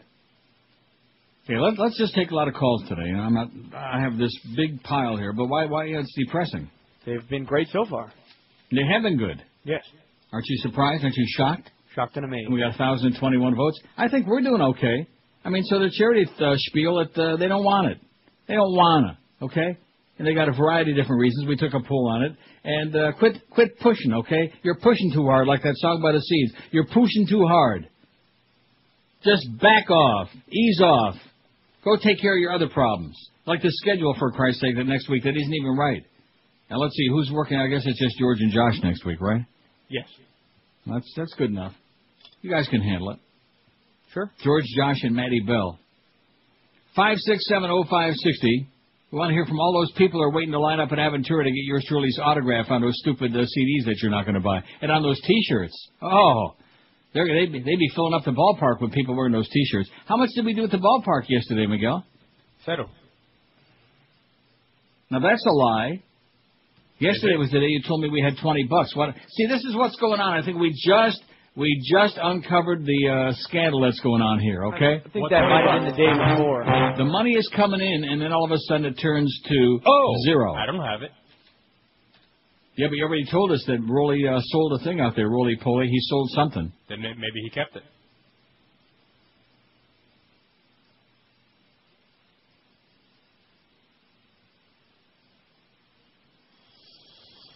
And you really want these people to contribute to this campaign? We got $20 out there at the stadium, which I'm assuming that was the first and the last of the day. Yes, and then it you're was. telling me that nobody knows where the money is? Is that what you're saying? You really want to say that right here on the air when there might be somebody listening? Is that what you want to say? This is what I'm saying. Mr. Promotion in his Director. pocket. Yeah. Say that again? He ain't giving me the money yet. No, I want you to repeat what you said before that. It must still be in his pocket. 5670560, pound 560 in the Verizon Singular Wireless line. WQAM, hello. Neil, Yes, sir. how about yesterday on that poll, Rip Taylor? And yesterday's poll, yeah, he was great. He's still dead, by the way. WQAM, hello. Baba-booey, baba-booey. Yeah, boring. WQAM, hello. Hi, Neil. Yes. Did you ever think about running for mayor, Wilton Manors? Yeah, no, I don't think so. WQAM, hello. QAM. Yo, mama! 567. See, I said we're going to take all calls between now and 2. What do you expect on Good Friday and Pace Off, huh? You expect intellectuals? Intellectuals will be calling in next week when George is on. Oh, I can't wait. Yeah. And this clown wonders why I don't want to come down to Aventura and sit and meet all these wonderful people that are calling in, like this last trifecta that we had here, calling from across the street. 567-0560. Last call for calls, then I'm going to go dip right into my ordinary stuff here on the Neil Rogers Hockey Show. How about those Leafs last night, huh? Overtime. Matt Stajan and pound 560 in the Verizon and Singular wireless line. See, you're thinking that it was going to be like 4 hours of what we had those first handful, weren't you? Were you really thinking that? What? WQAM, hello. QAM. Hello. Yes, hello. Look at this prick in front of me. Hello. Hello. Hello. WQAM, hello. Who do you think will win the Stanley Cup? WQAM, hello. Yes, thank you. Good afternoon. I am a Aventura resident. Good morning, yes. Yes, good morning. There's a report you will be at the mall, I understand? No. You won't? Wait, what do you mean there's a report? Well, I heard, I turned on the show and they said that somebody's going to be signing. Isn't that going to be you? No. Who will be signing the CDs then? Tiny. Tiny? Yes. I hope he dresses a little better than you do. I knew it. I absolutely knew it. It was just a matter of time. We're just counting the seconds. Not counting the minutes, counting the seconds. He's going to be all dolled up, man. WQAM, hello. Yo. He's going to have one of them pink bows on his head from the Leafs. Yes, sir. Tiny line. Can't do it. WQAM, hello. WQAM, hello. Geldy line. How you doing, buddy? Okay. Let me turn this thing down here. You know, it's amazing. You're not going to have to ask you to come down there if they did something for you, but they do nothing but inhibit your work, man. They do nothing but bust your balls. That is correct. And then they That have is the correct. nerve. I'm supposed to go down there for a charity thing, which does nothing for the radio station, nothing for the company, nothing for me, nothing for anybody really. And I'm supposed to waste my time and schlep down there and sit and talk to a bunch of dunderheads for 3 or 4 hours. And we got all this other stuff going on. Where everything they do is like throwing a monkey wrench in the works here. That Joe, he's a Peckerwood, man. He's Yeah. Okay. See, there you go. Now, isn't that's a show? Isn't it on the WB Everwood? Yeah. It's a good one. I think what he said is Joe's part of that family. I can't say which part. 567-0560, pound 560 in the Verizon, and I think he said that he used to be on make cameos on Woody Woodpecker, is what he said. Now, that was dumpable? I sure did. Okay, I'll write that down, because I wouldn't have... It wasn't a bull, it was by me, okay? Gone. Got the money, by the way. I beg your pardon? Got the $20, by the way. Why is that? How'd that happen? He walked in here and gave me the money out of his Well, pocket. there you go. See, if I was him, I'd have come in there and punched you right in the mouth, is what I would have done. Because you're implying, you didn't come right out and say it, you're implying that he just pocketed the cash and we're never going to see it. That's what you implied. Isn't that what he said, Josh? That's what he said. Said it's in his pocket. Get him, It Rolly. was in his pocket. Yeah. Well, guess what? If I was you, I'd keep my hands out of his pocket. Get him, Rolly. You fairy. What I tell you about those Cubans, man, all the same, sooner or later, you know, even a guy like this with his 18 kids just does that to make the Pope happy. 1,037 votes on the poll. If we could get those 1,037 people to each send us $50 for that charity, This is Neil we Rogers. can straighten this whole thing out. This is 560 QAM. Friday, you bastard. Dubai Ports World, headquartered in the United Arab Emirates, in the Middle East. Seriously. Hey, don't worry. We're good at recognizing terrorists. Oh, hello, Abdul. Oh, hi, Mohammed. Hey, I need to check your cargo container very carefully. I hear something ticking. What have you got in there, my friend? Alarm clocks? Excellent. Come ashore. Dubai Ports World. When it comes to safe port operations, we're all you need. Coming soon, Mexican drug lords will take over border security, and Michael Jackson will oversee No Child Left Behind. 17 till noon, it's Good Friday. Aren't we all supposed to be in church now or what? What do you do on Good Friday? Go to church and then what? That's right. And don't eat meat. I macaroni gotta go. and cheese? Macaroni and cheese? That's right. How about a Big Mac? With like bacon on it. Bacon and cheese and meat. Can't get much more trafe than that. Except maybe one of them nice pork sandwiches. Coffeyville, Alabama. An English teacher at a small Alabama high school has been charged with having sex with at least 4 students and allegedly involving one in a plot to kill her husband. Kind of sounds like that Pam Smart thing in New England a few years ago. Remember that? Yes. She talked those kids into killing her husband. I didn't do it. I had nothing to do with it. Right. Officials released few details, but said the husband, a gym teacher who taught at the same school last year, was unharmed. Well, be careful about those gym teachers. School officials were first tipped off to concerns about the teacher in 2004 by an unsigned letter accusing Sharon Linton Rutherford of sleeping with students, Clark County School Superintendent Gerald Stevens said. Stevens said the school investigated and informed police, but they had little to go on. Then on April 5, one of the students told Coffeyville High School principal Janice Richardson, who I wonder if she's kin to Bobby Richardson, that he had had sex with a 30-year-old teacher. About 30, man. According to Stevens and the detectives. Authorities declined to comment on the evidence, but arrested Rutherford on Tuesday and charged her with solicitation of murder, rape, sexual abuse, and 2 counts of enticing a child for immoral purposes. She was ordered held on $55,000 bond. Clark County Sheriff's Detective Ron Baguette said 2 of the victims were under 16, was investigating to determine if more students might have been involved. He said some of the alleged encounters took place on school grounds. I wouldn't have charged her if I didn't have enough evidence to show it's true, Baguette told the Mobile Register for its Friday edition today. Coffeyville High School, about 75 miles north of Mobile in southwestern Alabama, has about 110 students, it says here. This is on the MSNBC website, but they made it grammatically incorrect in order to fit in because it's in Alabama. Right. There's about 110 students. Rutherford was put on administrative leave after she was charged. Her husband, James Rutherford, who teaches in another town, didn't return no phone calls. He's mum. Coffeyville Mayor Faye Cotton described Sharon Rutherford as a shy woman and told the Register that she and others in the community were surprised by her arrest.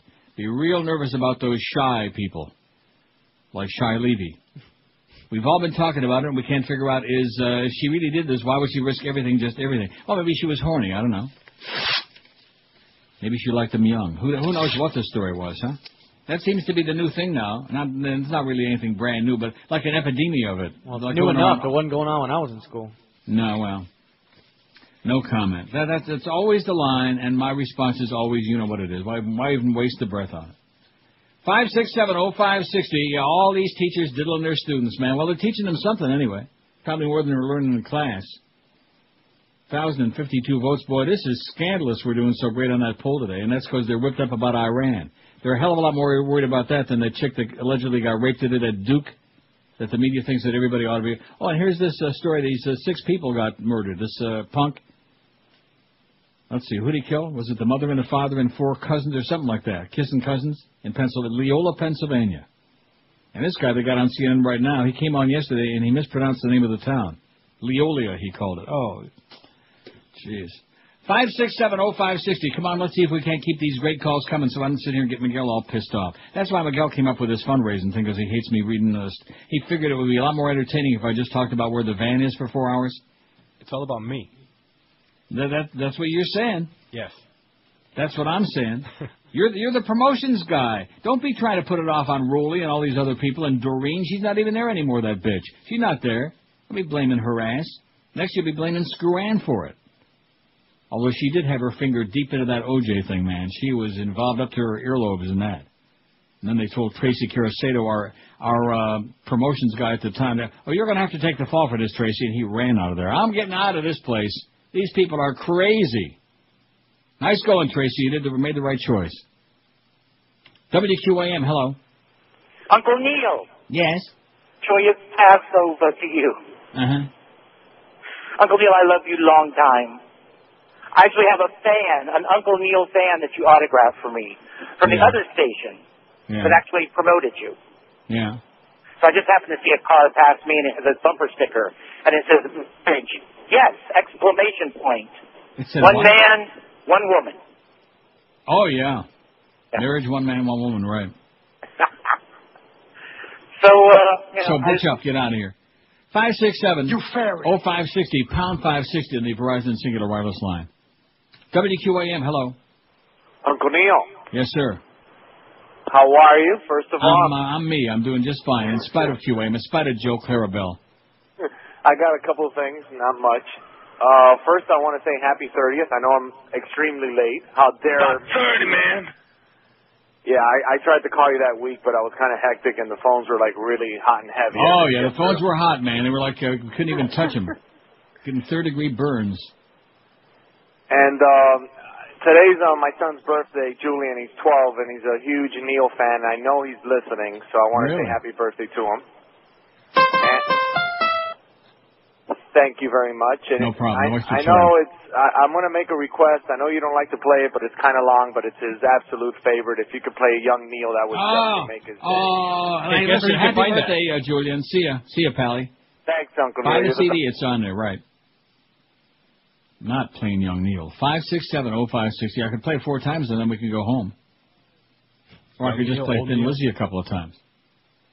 I'm starting to really like that because when I hear it, it means that we're getting out. It means that we got the Marlins coming up. Although the Marlin game is tonight now. And don't forget Sunday, they got that big giveaway. The first 10,000 people that show up get a lobotomy. What are they giving away Sunday? Do we know? No, we don't. Oh. Well, what? See how out of touch you are since you, I don't have to do it anymore. Since you jumped off that payroll, man, you don't know squat about what's going on over there beside the team sucks and there's nobody going. Not with what they're giving away. I mean, I'm keeping Well, what are they giving away? I don't know. I'll be damned. Well, let's find out. We're the Marlins station and we're not too happy about it. We're losing our ass on it. That's what I'm hearing through the grapevine. Losing our ass on those ball games. If there's any other station would like to have them, please take them. You can start with a Marlin National game tonight. Please take those games. Then we could have the Panther game. They only got a couple left. The Capital game tomorrow night, which I see is on 1360, and the last game on Tuesday against the Atlanta Trashers. That could be a very important game, not for the Panthers, but for certain other teams like Toronto and Tampa. On Tuesday, that's also being farmed out on 1360. And then I love those promos that say, a service of 560 QM. How can it be a service of 560 QM when we're farming a game out to KAT, a station with a signal from hell? Well, we just want to get our name in there. Oh, is that what it is? Yes. Yeah, a couple of times. Get in there a couple of times so we have a false cue, so I start the thing too soon like that last one with poor Eddie K. Eddie K, who never stole a freight train. He never even looked at anybody cross-eyed. Unlike Christy Kruger there on Channel 10, Eddie K never looked at anybody cross-eyed, and they get him to do a false cue on that promo. And what are those promos anyway? Oh, listening to baseball on the radio is, well, what is that? Is that an attempt to pacify the organization? That's what it's all about, man. Baseball on the radio. Yeah. Oh, yeah. As a kid, I listened to baseball on the radio. I listened to great broadcasts.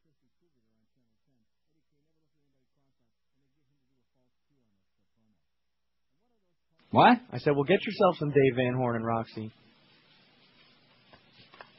Like I said, as a kid, it was really great listening to baseball on the radio. WQAM, hello. Hey, Neil. Yes, sir. Quick question for you. When I go and play the slots at Hard Rock, right, and you got those vouchers and stuff like that, I've never been there and I will never go there, so I don't know what vouchers I don't know anything about what they do there other than that bingo crap, and I don't understand how that works. Well, I'm trying to figure out if you get what exactly you win, because I know Vegas style, you get the money out and you get whatever it is. But they have like these cards and these tickets and stuff. I don't know if they take a percentage out of it, and I was just wondering if you knew. I don't know what you're talking about. What do you mean if they take a percentage out of what? Out of whatever you win. Like say you're playing dollar slots and you win $250, do you get the exact $250 back because you're using these cards and these receipts and all that other good stuff that you're giving them? I would grill them about it next time you go there. I'd pull them up against the wall and say, hey, what's the story here, huh? I'm pretty sure they do because when my friend won the $10,000. They took tax out of that. No, they wrote him a check, man. They wrote him a check, and he didn't even have to fill out a form. I don't know. He just showed me the something. check. I will bet you Miguel's life on it right now. They may have written him the check to cash, but the fact of the matter is he's got to pay tax because if you win more than I forget what the number is. I think it's $3,000. Well, no, that's not correct. But if you win more than a certain amount in the U.S., you got to pay tax on it. You got to fill out the W-2 form or whatever form it is right there in the casino before they give you the check. Well, regardless, he got. Got to show them your ID, your shoe size, your goods, whatever you got, and then maybe they'll write it out to you. Okay. And your friend did win the $10,000. What did he give you out of it? Nothing.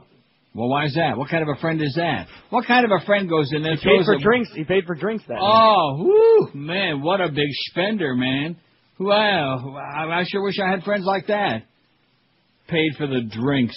Last time I checked, the drinks in a casino are free anyway. No, actually, they're not. Only in Vegas, man, not down here. Well, it depends on what drinks you're talking about. The sodas are free. That's why when I go to Woodbine, I come back and I can't sleep all night because I keep drinking all those diet sodas. Oh, God. Can't sleep. I'm just like a walking caffeine bomb all day. Now, you can't drink for free in Woodbine if you're gambling? Not booze. You got to pay for booze. See, that's the beautiful part of Vegas, man. Yeah, and it only costs. How much does it cost you to go out there? Well, of course, if you're smart and you're going to gamble some serious money, they'll pick up your airfare, they'll pick up your hotel. I was just never very smart back in those days. Well, not even that. I mean, I could go in the sports book. I could make one bet, watch a whole game, and just booze for free the whole time.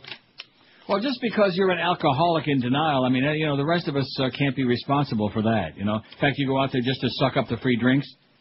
We got one guy called Mr. Pension at Woodbine who's there every afternoon, all afternoon, schmoozing with everybody. He lost his pension. His wife goes to work every day, so he's got nothing to do. She gives him $20 to go there and have lunch. That's nice. So he hangs around all day talking as loud as he can, and he mooches the free drinks. He don't even leave a tip. I can't even imagine doing that. Talking about being cheap. I mean, you can do it. You're not obligated. There's no law that says if you take like a soda off the tray that you got to leave him something. But if I wouldn't leave him a buck every time, I would feel like unclean, man. Unclean. Like Pocky Pig.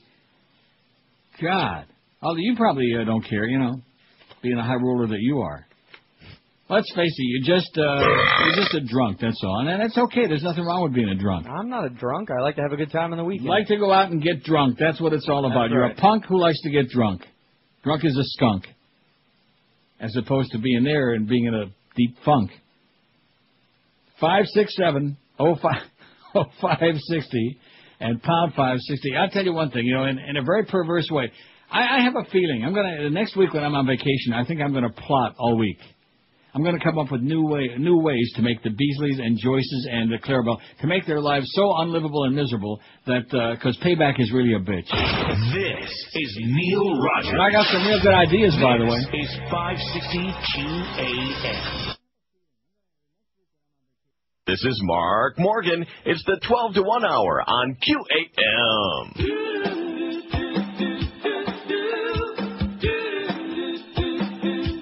Oh my God. Jesus is doing all right on the screen. Jesus is backing up in, oh yeah. Jesus is in a hit movie. Jesus is doing all right. No one cares, it's rated R. No one cares, there's lots of blood. No one cares, God is a star. Jesus is doing all right. All right. Yeah, Jesus is doing all right. All right. All right. Jesus is doing all right on screen. Jesus may do a sequel, yeah. Jesus may spin on TV. Jesus is doing all right. All right. All right. All right. No one cares what the critics say. No one cares what the critics do. Jesus just had a big payday. Jesus is doing all right. Oh yeah. 1201 at 560. Happy Good Friday. Happy Pesach. Happy Ramadan. Happy whatever. Don't forget, kill somebody of another religion for your God, whichever God it is, including... Neil, God! Right. Because this place is sure killing me, I'll tell you that. So anyway, Joe Bell sends me an email this morning. See the people tuning in now at noon, like on the lunch break, they didn't hear about this.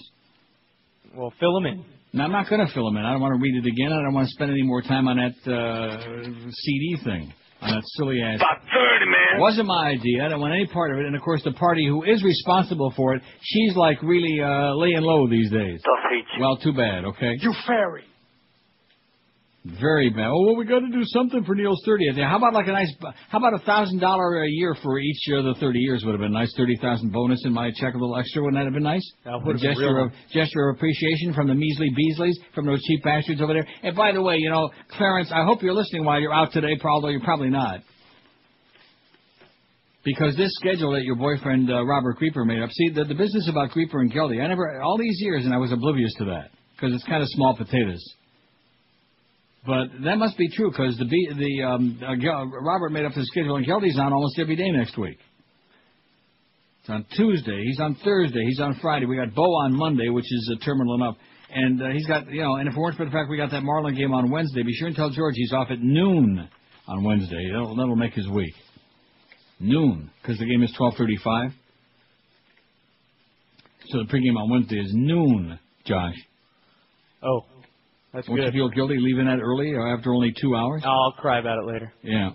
5670560, pound 560 on the Verizon Singular Wireless line. We're taking a poll on where we should have that appearance when I come back to town in May, so we can maximize the profits for Abandoned Pet Rescue. And then maybe they'll thank us. They'll say, "Oh, gee, we really appreciate your coming down and helping us out." See, one thing I've told you in life, if you're going to do something, waiting for something, especially in South Florida, waiting for somebody to say, "Oh, thanks for the great job, we really appreciate it," man, you're in a dream world. You're a fool. You're an idiot. Just hold your breath. WQAM, hello. Hello. Yes. Hi, you want to talk to Neil? Speaking. Hello, Neil. How are you? I'm okay. Very glad I'm one of your 30 to 40-year-old white females listening to your show every now and then. You're the one. All right. I am the one. I can't vote because I'm on the road, so, can't get online to vote for you on that. But listening to the Hard Rock thing, it is a very big conspiracy over there. I got in my purse for like 11 cents. I mean, they're taking money. They're taking money from us. It's all of a conspiracy. Don't go there. Also, no, it's fun. It's fun to go there. Like comedy clubs, and there's all kinds of things to do. Right. But Yeah. gambling, forget about it. Yeah, it's bad enough parking. Right. Forget about it. It's bad enough parking there. Here comes the bunny, and there goes your money, right? Yeah, exactly. And you know what? For parking, here's another thing. Yeah. You get there early enough, and they shut down the front part where Hey, you. that would be a you good wanna go idea. eat. I could do an appearance at the Hard Rock. Wouldn't that be great? I bet you we raise millions there. What, to conspire against them? No, just I'm talking about sell the CDs there. Yeah, What do you mean conspire against them? What does that mean? I don't understand what that is. Oh, I don't know. You got something against the engines? No, nothing at all. I think, they're getting back to from them. But let me tell you, just the parking is a big example. They make everybody schlep and park in this the gravel lot when there's multiple parking spots in the front. That really irks me. It's like Fridays, we went on a Friday early, like not Well, I think 10 the o'clock. solution is, I think the answer is don't go there no more. I think you're right. Yeah. I think I must agree with you on that. Or I'm not going there. I'm sticking with Woodbine. It's too far for me to go to the Seminole Casino or whichever one you're talking. It's too far. Now, Woodbine, you're talking up in New York? Yeah, in Toronto, New York, right. Yep. I think I've been there. My husband's a big, he's a track guy, so. It's right between Iqaluit and Mississauga. Okay. We've been up there. We've been to Saratoga. Oh, boy. Yeah, baby. Very nice. Well, I hope I'm seen on your calling schedule over there. Well, listen, have a great weekend. Thanks, you too. And go kill a cow for Christ. I might have to. See ya. Oy vey. Goodbye. Oh, what was she talking about? 567. See, I told you they were going to be good. Man, you're such a... What happened with Miguel? Did he leave? No, I'm right here. Oh, he's still there? After we embarrassed you about all this... what did I do with that email again?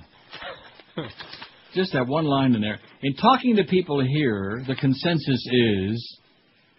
I'm going to put you in charge of finding out who those people are, okay, who are wasting his time by buzzing about all this crap.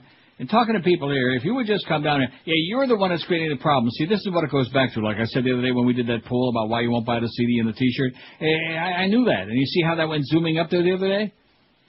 Whole bunch of people. Oh, if you would just come down here and sign them, we'd buy them. No, you wouldn't. You're full of crap. If I go into a music store and I buy a CD, I'm not going to stand there and wait for John Lennon to come and sign the Beatles CD, you know? Follow what I'm saying? Well, that's you. Are you? If you go into... well, that's us as well, but people would. People would what? Wait in a big, long line. Yeah, and the people who would are the same ones who always did and always will, and I don't want to, okay? I don't want to see them. I don't want to smell them. I don't want to know from them. No, we'll do the FedEx thing. We'll send them Yeah. out. Well, see, if you would have discussed that with me, I would have given you that idea. And you think that's going to help? You think that's going to cause people to buy because I'm going to sign Neil Rogers on the back of that thing that they can stick in their jewel case, their jewel case? We'll find out. We'll find out. Price is right. I mean, I think probably the station can afford the FedEx charge to schlep those back and forth. Cheaper than $17. I got my own Sharpie here. I can I'll send you a Sharpie too. Don't worry about it. No, I don't want no Sharpie. I got my own Sharpies. Okay. Don't make the damn FedEx package any heavier than you have to, okay? Because the Beasleys might get bent out of you. I got my own office supplies here, okay? I got my stapler. You want to hear my stapler? Here you go. Hear it? Oh, jeez, I just dropped in my soda. Do we have one? No. Yeah, probably you haven't got one. Probably somebody stole it. I guarantee you, I got a better radio station I'm operating right here in this room in my apartment than you got there in that toilet. Trust me. And I got 2 toilets, not just one. And there's no fat slob sitting there taking up the space every time I need to use it. Like that one day, poor George, I thought he was going to do a number right on the floor. Yeah, I'm serious. That's Remember that, you have John? to use the little turlet. Oh, my God. That was unbelievable. Man, oh, man. They were like all lined up doing the Green Apple Quick Step. I think that was the day the trends came in. Something I don't blame them. They must have had a premonition. 1,107. Oh, look at that. U.S. and European markets closed for Good Friday Day. And anybody who doesn't believe that it's a Goyish Welt, okay, they're not closed for Pesach, but for Good Friday, the markets are closed today.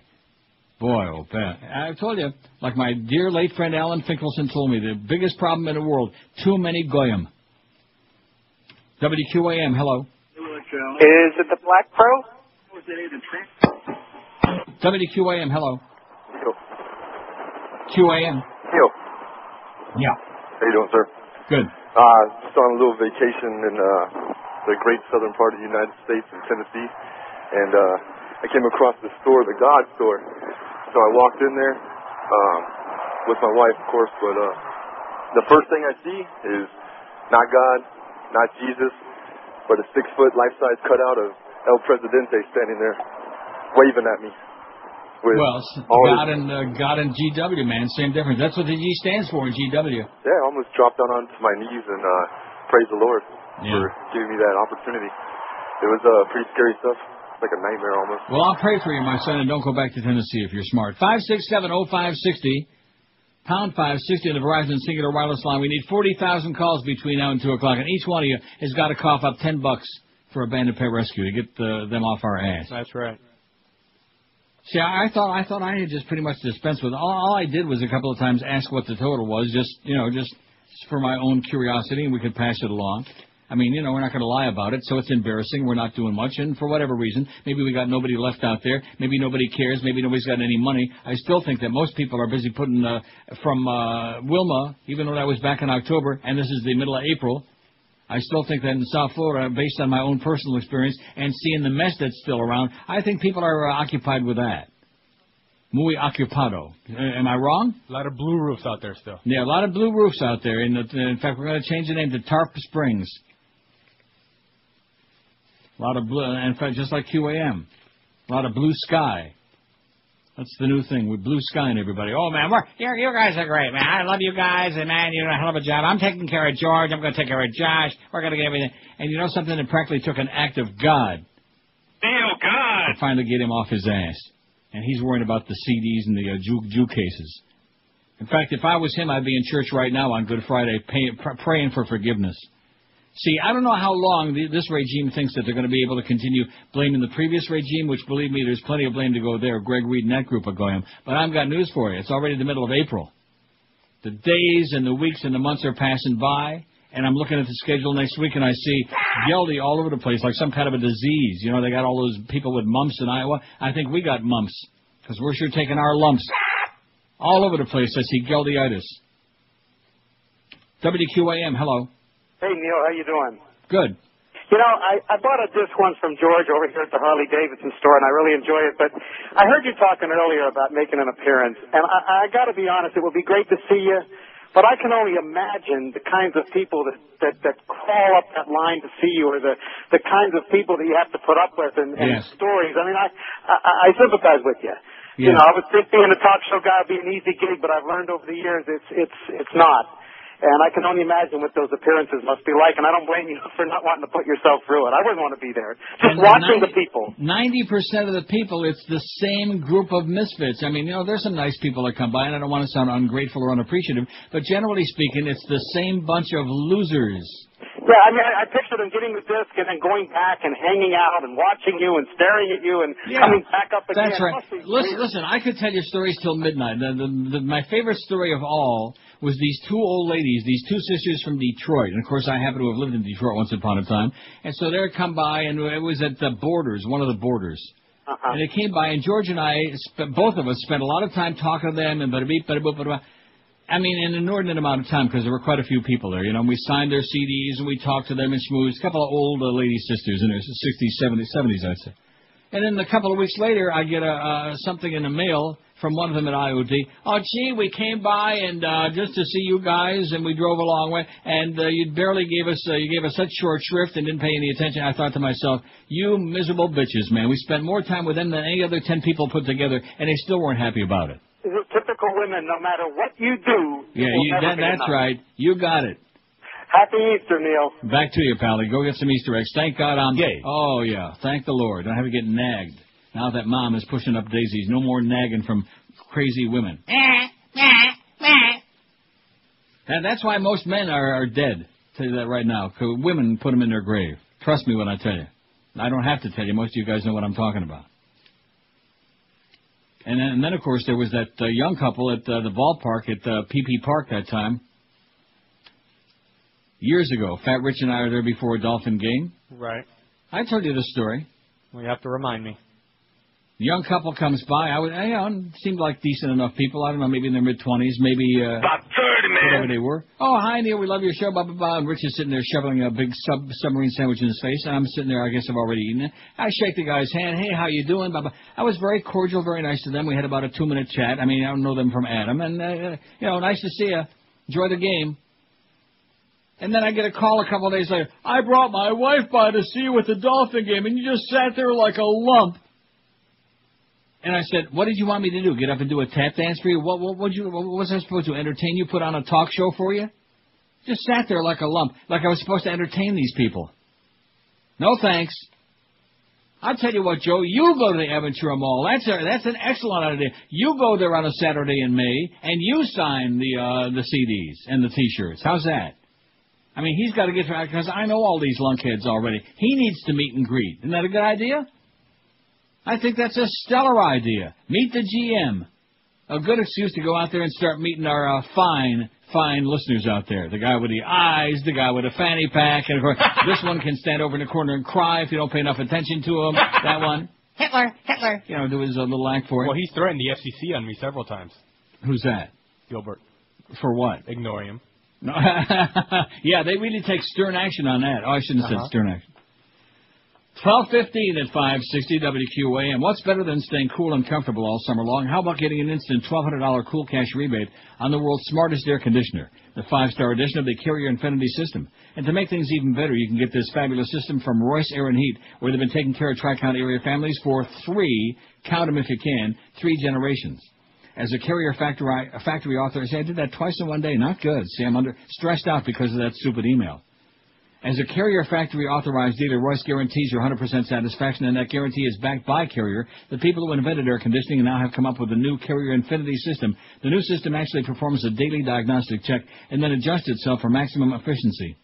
And speaking of that, to maintain maximum efficiency on your current air conditioner, all you got to do is join the Royce Air and Heat Comfort Club. Here's how it works. Twice a year, they'll come to your house, they'll inspect and tune up your system. You'll enjoy priority same-day service if you have any problems, and you'll also get 10% off on any needed repairs. All of these things. All of this for just $110 a year. So whether you choose the 2-speed Infinity system with Puron or peace of mind year-round with the Comfort Club, either way, make the Royce choice and stay cool and comfortable all year round. Royce Air and Heat, call them toll-free and tell them that old Neil told you to call 1-800-377-0075. 1-800-377-0075. This is Neil Rogers. This is 560 QAM. You drudge packing? Absolutely.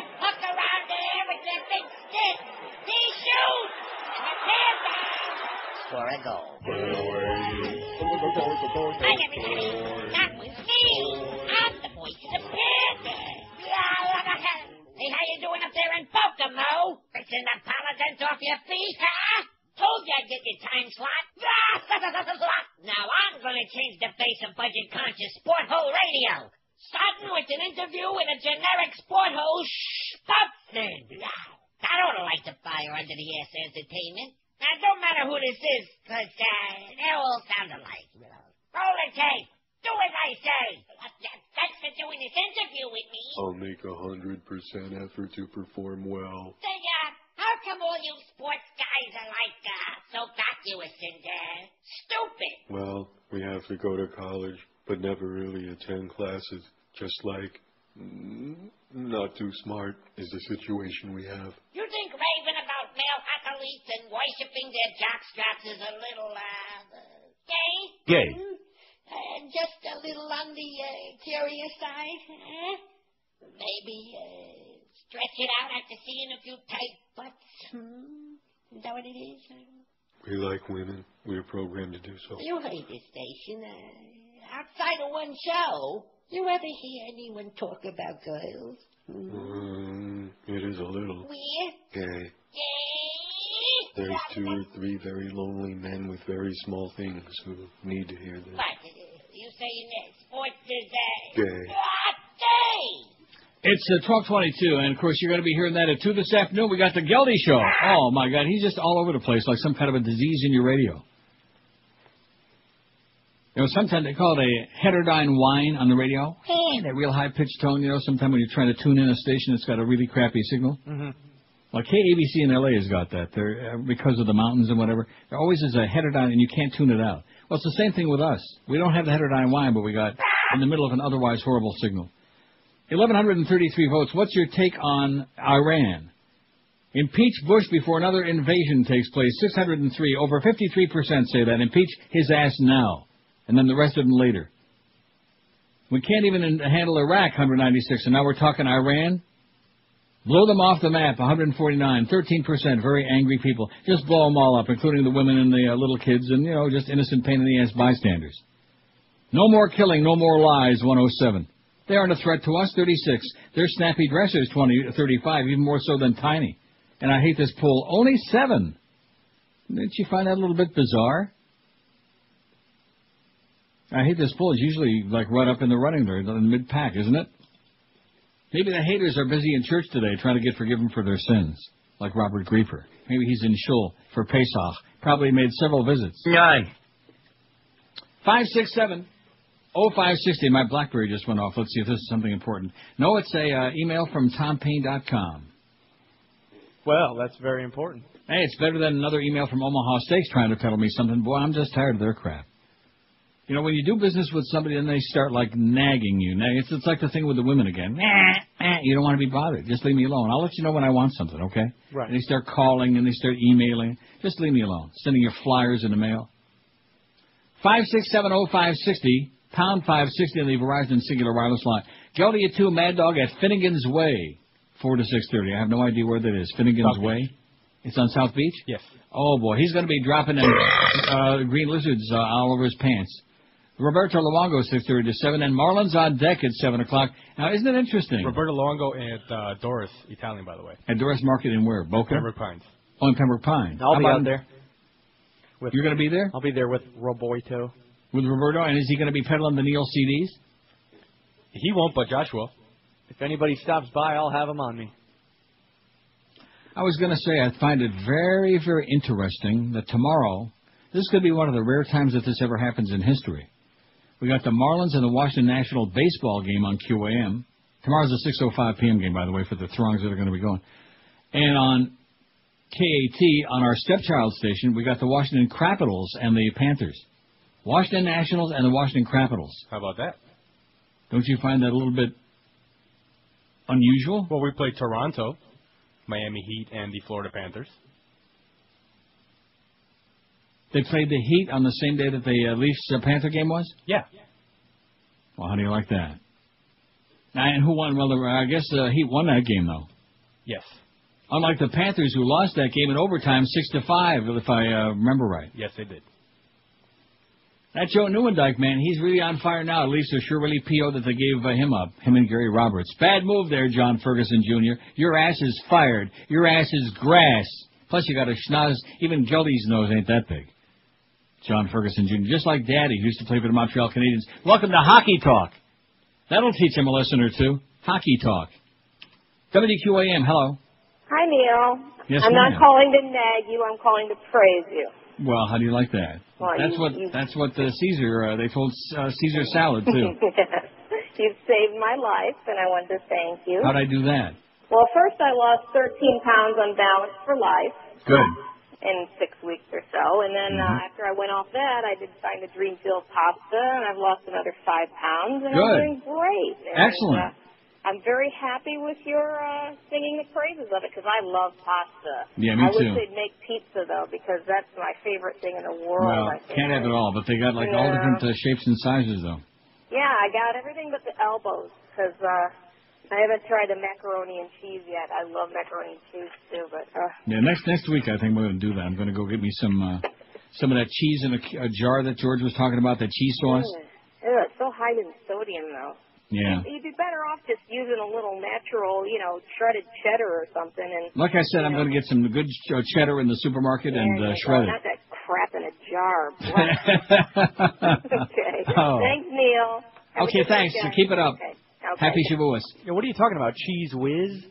No, it's not Cheese Whiz. It's like, I can't even tell you because I've seen it on the shelf. I've never bought it because I think it's very high, like she said, in sodium and in cholesterol. Really, just loaded. But it's like, like you get pasta sauce in a jar. Well, they have cheese sauce like to make macaroni and cheese with, stuff like that. And like I told George, why does it have to be elbow macaroni? Why can't you just have cheese sauce with spaghetti?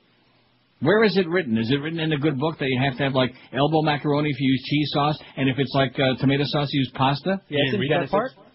Is it in Genesis? Yeah. Oh, is that where it says that he made the greater light to rule the day and the lesser light to rule the night, and he made the stars also? That's what they say in Dallas. He made the stars also. It's right after that. What a bunch of... seriously, I want to thank a dead man. I don't remember what his first name was. His last name was Batinsky. He was a retired rabbi. He was my tutor for my bar mitzvah when I was 13 years old. And he lived on Pinnacle Hill Road in Rochester. And they used to schlep me over there and drop me off, and I would spend an hour or two, and he tutored me for my bar mitzvah, which I recited it, Baruch atah, but whatever, very well, very nice. They patted me on the head, and they said to me, "You fairy." But anyway, and he would tell me, because he was a biblical scholar. I mean, he knew this crap inside. He knew everything from Abraham and Solomon and Moses to Abraham and Solomon and Muggsy Solomon. And he told me one day, he said, "It's all Bubba-Meises. It's all bullshit." I said, "Oh?" He said, "Oh, yeah, it's just all..." And he explained to me what all this crap was. And this is a guy who was 87 years old. 87? Yeah. Jeez. And I was 13 years old, so between the two of us, we could have lived in Sunrise. We were 100. And I thought to myself for about 10 seconds, yeah, I guess you're right. 29 past noon at 560, but happy whatever you're celebrating today. Pesach, Good Friday, Shavuos, Ramadan, whatever, Shmiradan. Being outdoors a lot in South Florida, you really need comfortable shoes, so the only place we invite you to go to is Brandy Shoes in Pompano Beach if you got a brain. Brandy's carries major brands like Florsheim, Echo, Mephisto, Rockport, Hush Puppies, New Balance, tons of other name brands in all sizes for men and women, and they even carry wide widths and hard-to-find sizes. And by the way, Joe Bell, let me just say this to you. You and I already discussed that before about my coming down there and doing one. And the answer the first time was, no. See, if you ask me a question once and I say no, don't ask again. That's my only suggestion. When I told you no, I haven't changed my mind. I'll let you know. I'll send a messenger. I'll put a message in a bottle. I'll send it down Lake Ontario. Brandy Shoes is the largest independent shoe retailer in all of South Florida. When you see the selection and find you get at Brandy's and the great service, too, you'll understand why I've been raving about them as the best shoe store in the world for years. Go see our good buddy Arnie. He'll guarantee you get the right fitting shoes and at the right price every time. And unlike the department store where you have to wait and somebody finally waits on you, and you say, I think these are the shoes I like over here. Oh, forget about it. We don't have those in your style. You're crazy? The only thing they do at Brandy's is shoes, so you don't have to worry about getting the right size, selection, service. Whatever style you pick out, they got it, and they'll slap it on your feet. Brandy's Shoes at 1290 North Federal Highway in Pompano Beach between Atlantic and Copans on the east side. You can't miss it. Open every day of the week, too, Monday through Saturday till 9 and every Sunday till 5. And this week is a great time to buy SAS shoes at Brandy's. Save $20 to $40 a pair on all great men's and women's SAS styles. So be sure to get into Brandy's or do your shoe shopping right online at brandysshoes.com.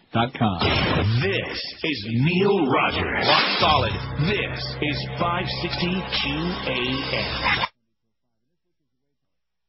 fakes orgasms. I fake foreplay. Good morning, Americans. It's Paul Harvey. Stand by for news. A man in a bar sees his friend at a table drinking by himself. Approaching, he says, "You look terrible. Fred, what's the problem?"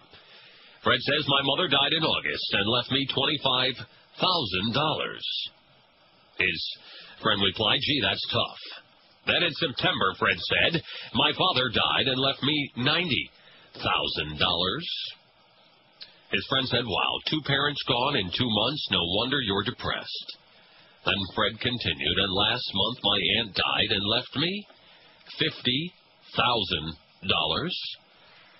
The friend said 3 close family members lost in 3 months. How sad. Then this month, Fred continued, "Nothing. No one died. Paul Harvey."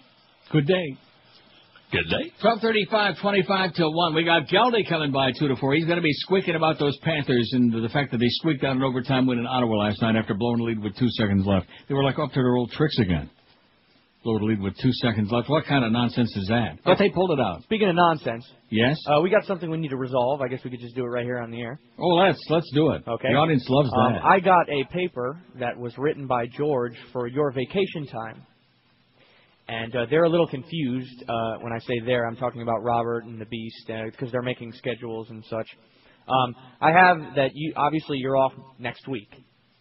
Are you telling me I'm not off next week? No, well, they weren't aware that you were. They have May 1st to May 5th. Also, No. Is that correct? That is not correct. Okay.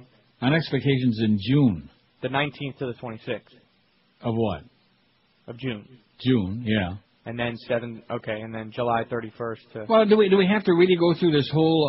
No, we didn't. We just... The whole schedule on the air? I guess... While you're at it, why don't we give out my home phone number, my address, my shoe size, where I'm going to be having lunch today. I just wanted to straighten this out because... Because what? We were a little confused. In other words, he doesn't have that I'm on vacation next week on his schedule? Is that what you're trying to tell me? No, because George typed up one wrong date, basically. Oh, so in other words, Robert's trying to tell you it's George's mistake. Well, he has the sheet right here he gave me from George. So. Who's that, Robert? That's right.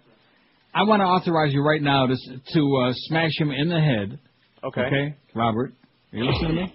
Not just once. How come this thing won't move now? Not just once. Oh, this thing isn't working now.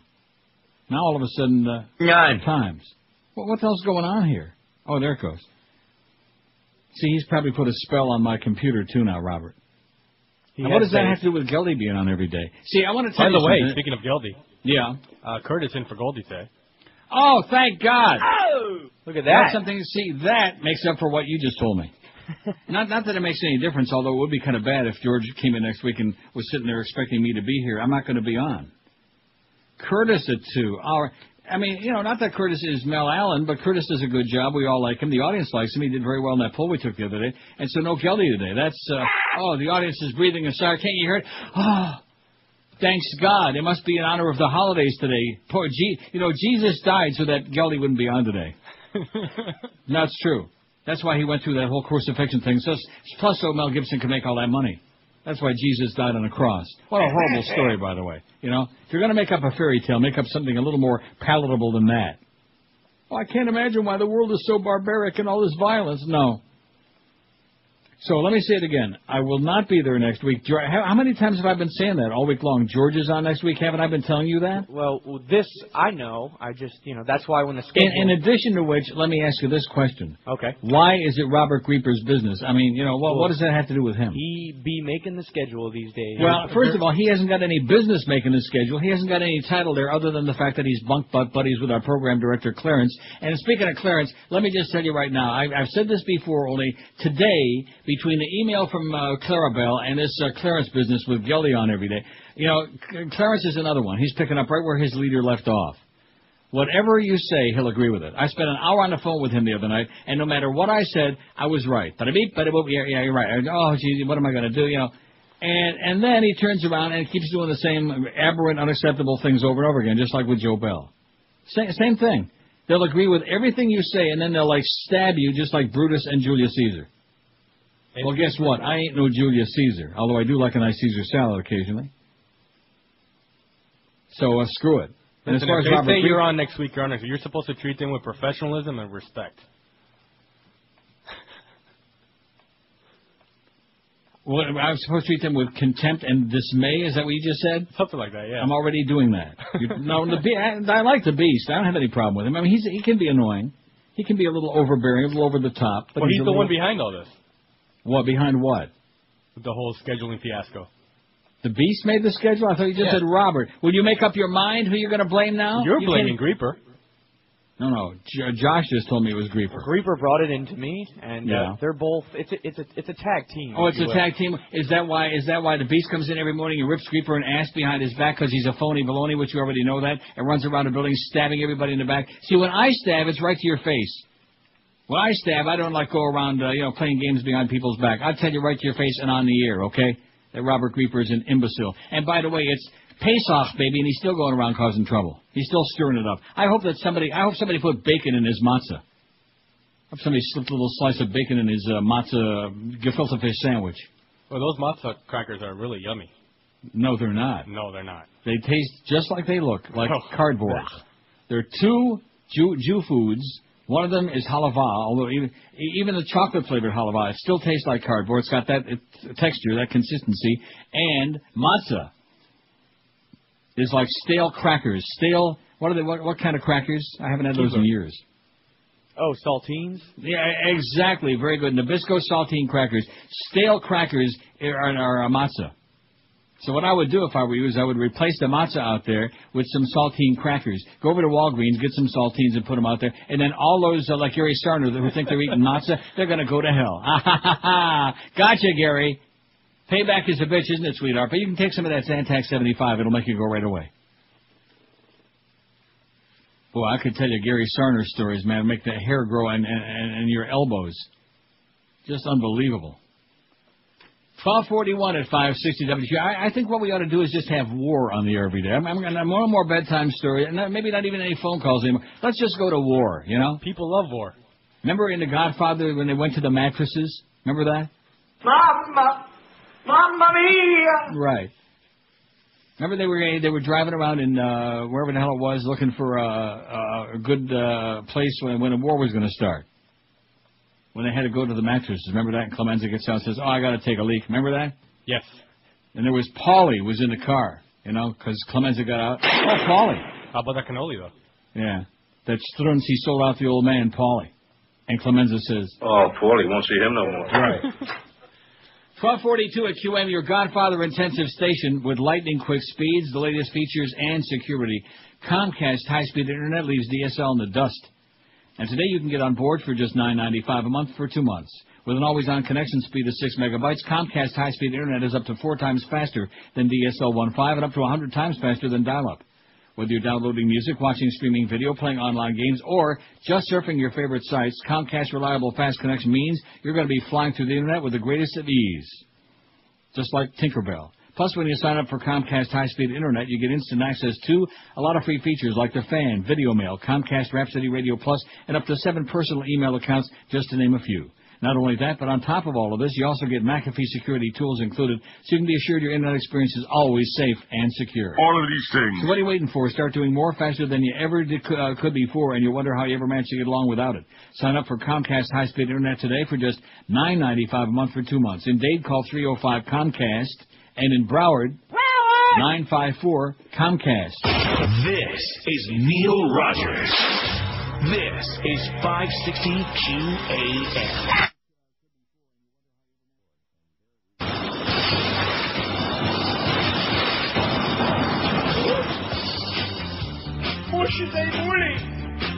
Watch it now, watch it. Sorry, Bob. Another Everest terrorist from Dubai.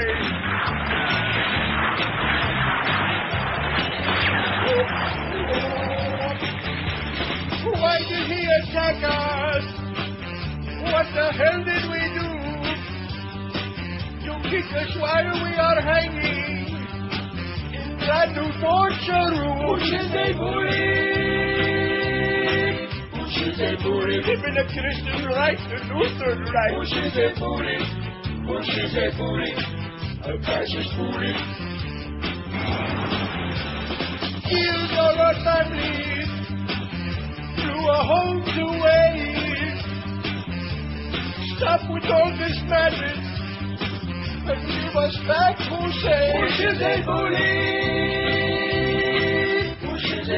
The whole world hates you. Go away, you went there. Watch it now, watch it. Turn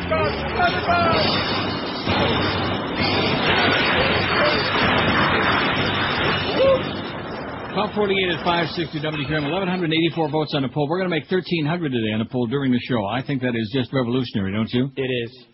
See, that's the kind of thing we care about. We want to know if there's a response to what we're doing, not whether somebody's going out and buying some stupid-ass CD. Now, here's good news for George, and that is I just looked in my little day planner, my little book. And originally I had the schedule like the end of April, like the first week in May, and then I changed it. So maybe I didn't tell him. Maybe I forgot. Or maybe he forgot, or whatever. Although I don't really see that it's a major, catastrophe, other than somebody has egg on their face because they made up the schedule and it's all wrong.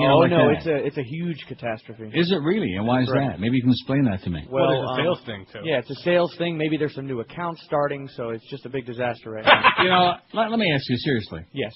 What time does your show start? There are some new accounts starting?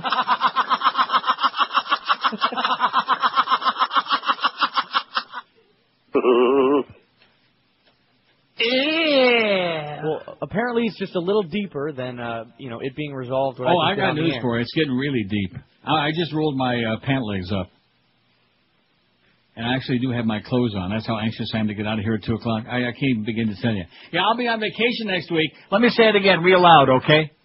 Because even when there wasn't a change of schedule in the past, I would give George the information. He would pass it along to Screw Ann, and the whole sales department would be like in the dark. Oh, Neil's on vacation? Oh, no, we didn't know about that. We got to change some spots around. We didn't know about that. Well, Remember that, Miguel? Miguel can tell you.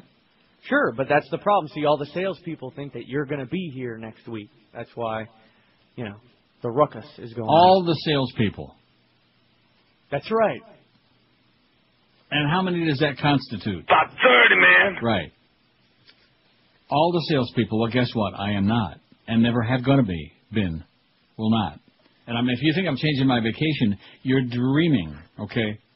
If there's anybody in the building who believes that, they should divest themselves of that fantasy right now. The reason I did change it is because, like, the first week in May and then the middle of June is I thought was a little too close together. I like to, when in doubt, space it out. Right. Speaking of space it out, you better do that with your cash, too, because here's this article in the Herald that says gasoline prices are nearing $3 a gallon in South Florida. And the really bad news, with the peak summer driving season and hurricane season approaching, experts fear that today's high prices might look almost like a bargain later on this year. What a bargain. Thank you, Mr. President, for those low gas prices. The price for a gallon of regular Miami has already soared an average of 41 cents over the past month to $2.83 a gallon. And the AAA says in Broward the average price is up 42 cents to $2.81. It's outrageous, said retiree Naum Luxi, as he filled up his car at a Citgo gas station on the corner of 37th Ave and Southwest 8th Street. Somebody's making a lot of money, it's not me. Lusky said he hasn't had to cut extra expenses because of high gas prices, but he thinks most people in Miami have. There's a lot of people who have had to change their habits because they can't afford gas, he said, and we expect them to buy. See, this is part of the problem now. The economy's not good, Clarabelle. Maybe, you're running around honking your honker there, but the fact of the matter is a lot of people have fallen on very hard times. Muy difícil, okay? Because they got Wilma, and a lot of people had to pay that out of their own pocket. All the expenses, putting their life back together again, and then we got the gas prices. And you put this together. All of these things. And you got Surus, baby.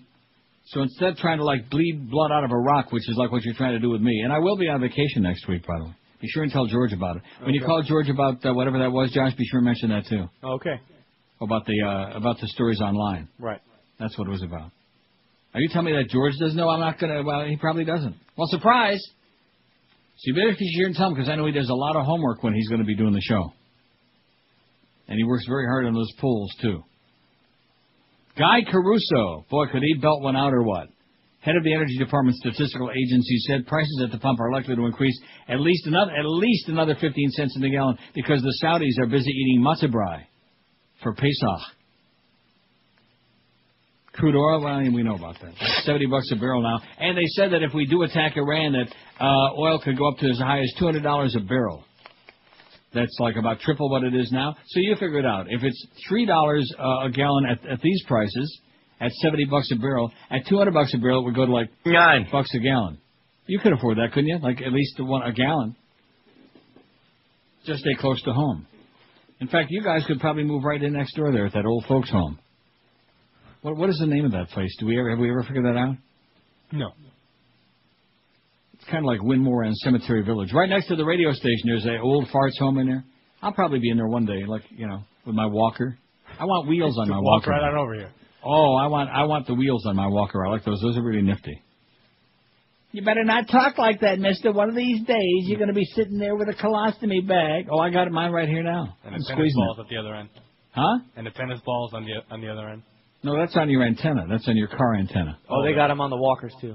Oh, do they really? Yeah. Oh, I haven't seen those. Although I did see a very lovely one at Woodbine the other day. It was a lady had all these different decorations and tchotchkes on it. It was really, it was like a designer walker. It was beautiful. She had some flair on her walker? She had some really flair in the air, but I think that was from the bag. 567, come on, let's take a bunch of calls here. Wake up, you bastards. My God, what a place. Just death is in the air. Remember that song, Love is in the Air? Was that Paul McCartney? Paul Young. Who did that? Huh? Paul Young. Paul Young did Love is in the Air? Love is in the air. I thought that was Paul McCartney did that. No. Or Wings or one of those, huh? Paul Get Young. out of here. Trust me, Paul Young. I know that one. I have it on vinyl. Love is in the air, my ass. Oh, stop. Brought you right to a halt right there. That was good. Boy, talk about a screeching halt. Let me look in my book here and see. It says... Look in your good book there. The good book says... Love I Lost by Harold Melvin and the Blue Notes. Love is by Vanessa Williams and Brian McKnight and by Alana Miles. Love is a battlefield. Love is a whole golden ring. Love is a whole bunch of things. Here it is, John Paul Young. I told you. July 78. Love is like a baseball game by the Intruders. 60. I never heard that. Not if you're a Marlin fan. It's more like hate is like a baseball game. We hate it. We hate. Of course, even if they were good, they would still hate. Oh, here they are picking on poor Barry Bonds again. When are they ever going to get off of that? It's not that poor stripper there at the Duke and the poor lacrosse team. It's poor Barry Bonds. Falco scandal.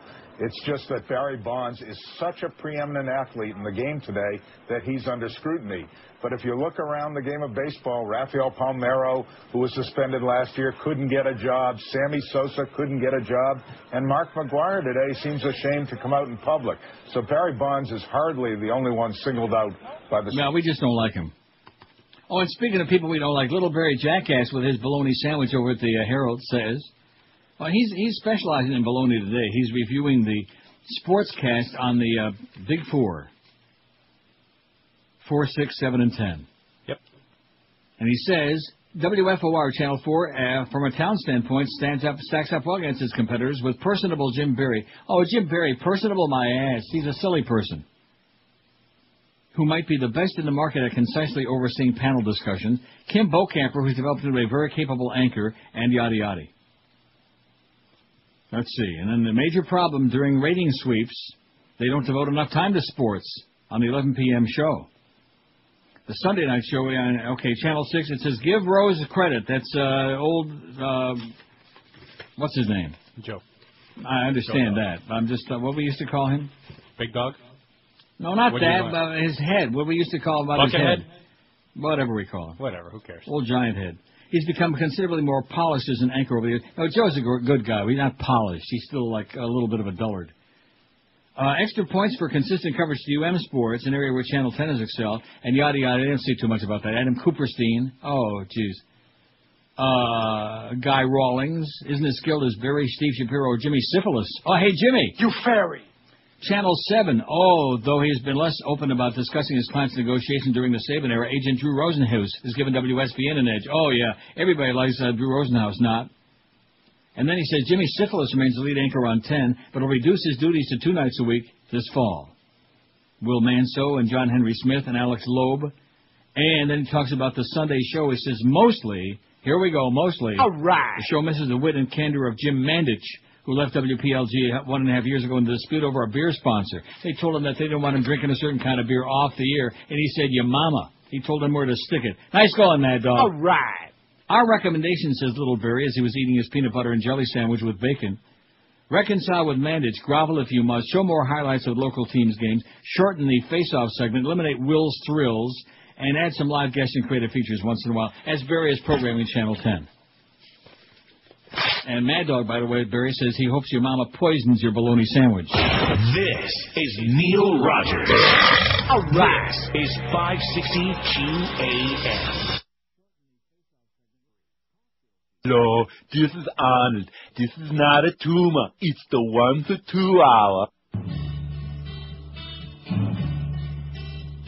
The Middle Eastern world will be exploded. Saddam had people killed with the gas that we sold him. First time aggressor nation and the only one that's going. Now more blood will be spilled to get that oil flowing. Forget about Korea and the nuke they're toting, and the right wing is drilling it over and over into our heads that Iraq has some weapons of mass destruction.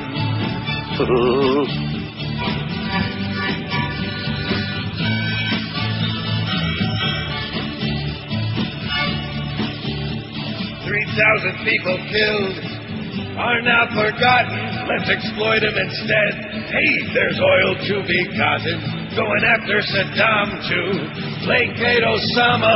There's no longer mention of the name Bin Laden, but no one seems concerned. All comfy and complacent, believing every word of this cartel administration that controls us by fear through media manipulation. And the right wing is drilling it over and over into our heads that Iraq has some weapons of mass destruction.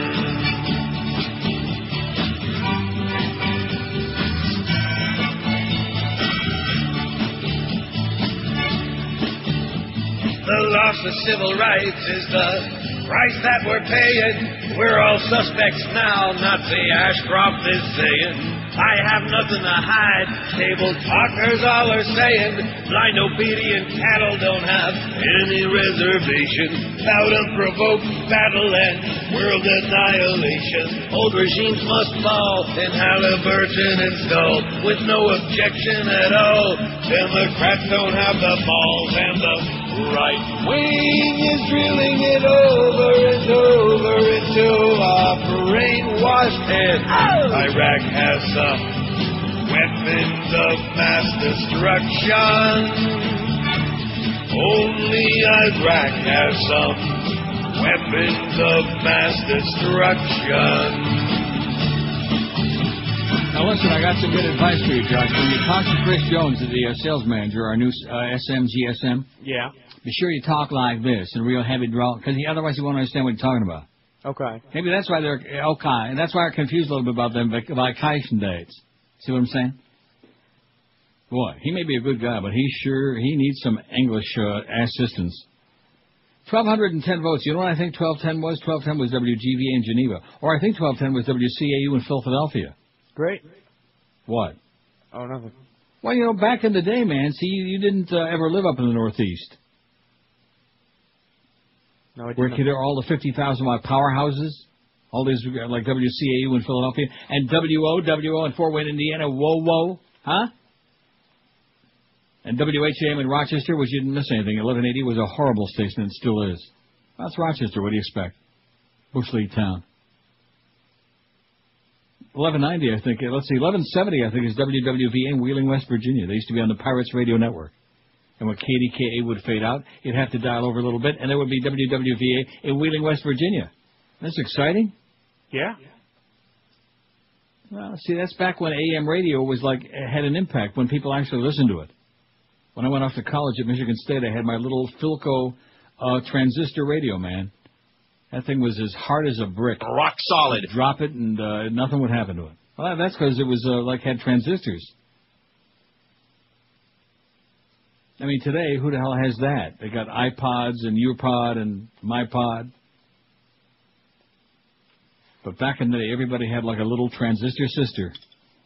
And at nighttime, WABC would come booming in from New York, WLS from Chicago, WCFL, 1,000 on the dial. What a frequency, man. 1,000 right there in the middle of the AM dial. And now AM is like, it's like a sewer. It's like a septic tank on your radio. And the signals are like that. 5670560, but we're on HD, man, and as soon as people start owning HD radios, then we're going to really kick ass. Then we're going to surprise those bastards across the street and down the street and down the road. Yeah, just wait. You just wait, man, until everybody in South Florida's got an HD radio, and Joe Bell says if you promise to buy one of our CDs or T-shirts, he'll give you a radio. HD. Isn't that what he said? Yeah, that was it. Oh, God. What a clown. WQAM, hello. Neil, hey, guys. Yes, sir. Listen, first of all, I want to thank you for putting loose change out there for everybody to watch or kind of get a taste of what's really going on. Yep. It's so damn important that people watch that, and anybody out there listening that hasn't seen it, you guys want to know the truth? Here's the truth. It's If you want to stop living in a fantasy land, just like these tapes they heard the other day, and the guy says, roll it. He was talking about the food cart. They were like using the food cart to try to break through to the cockpit to take control of the plane back, and all this crap about, let's roll. Right from the beginning. Oh, my God. They lied about everything. And they're making movies about it. I just want to fire my car off the road sometimes and hit a guy with a bush sticker on his butt, but I don't do it. But why I'm calling you is, I know this is ludicrous in some sense, but I'd almost like to get a bunch of bumper stickers that say, if you want to know the truth, www. Go right to that link. Maybe it'll wake up a few people. Yeah. Neil, I try to wake up 5 or 6 people a day. I send them to your site. I tell them where to go. And believe it or not, I get phone calls back from these people. Thank you. I had no idea. If anybody out there, you know the truth and you actually give a crap, try to wake some people up and send them there to see this. All right? Thanks, Neil. Okay, I love thanks, you, brother. Charlie. All right, There's bye. a guy that watched Loose Change on our website, and of course, if you had a brain, any of you people really cared, which we can't verify that everything on there is 100% true, maybe none of it is, but, and then of course today, Doug Thompson really lets me down bad. I didn't even send you the column where he's debunking all the 9/11 conspiracy theorists. He's really on that bandwagon. For a guy that's as negatory about the government and has been harassed by them as much as he has, he sure as hell is awful easy in terms of taking whatever they say for granted as the truth at face value. I mean, even there, remember all those months, let's roll. They use that guy like as the poster child for great courage and yada, yada. And when we went into Iraq, let's roll. And he never said that. That's not what he was talking about. He was talking about the food cart. It's like it would have been like if the beef was on the plane. He would have said, where are the rolls, Isn't that what he would have said? Yeah. Where are the rolls? What a little cow, man. Can you believe he's actually getting married to like a real female? It took me a while to believe that. Have you guys actually seen this person? Yeah. And? She's Nice for real. girl. It's Yeah. not make believe. Is she fat? No. She's not fat? What's Huh? considered fat? Oh, come on. See, why am I even wasting my time? You're not going to give me an don't honest waste your answer. time, no. This business about being Mr. Diplomatic. Why not just give me an honest answer? There's nothing wrong with being fat. I'm fat, okay? Is she fat? 5670560, pound 560 on the Verizon Singular Wireless line. Boy, you're brutal.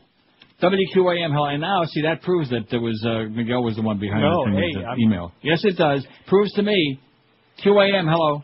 Hey, Neil, what's happening? How you doing, sir? I need to know what page in my book do I turn to so I can cleanse my radio for Pesach. Oh, first you have to get out the good book and then get out a good match. Have a good one, Neil. As a matter of fact, it'll make good reading material when you're on the throne because that's a good place to deposit it. Remember that thing at Gitmo? They were all bent out of shape, the ragheads. Oh, they were dumping the Koran in the toilet. Well, you know something? They should take all those holy books and flush them all down the toilet. Yeah, they should. The good book says kill everybody and stone your kids to death. Other than that.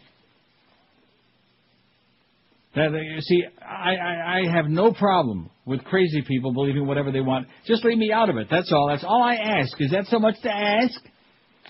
Just leave us out of it. Those of us who don't want to participate. Oh, no, we can't do that. We have to save you. We have to save you so when that Armageddon comes. Oh, just leave me out.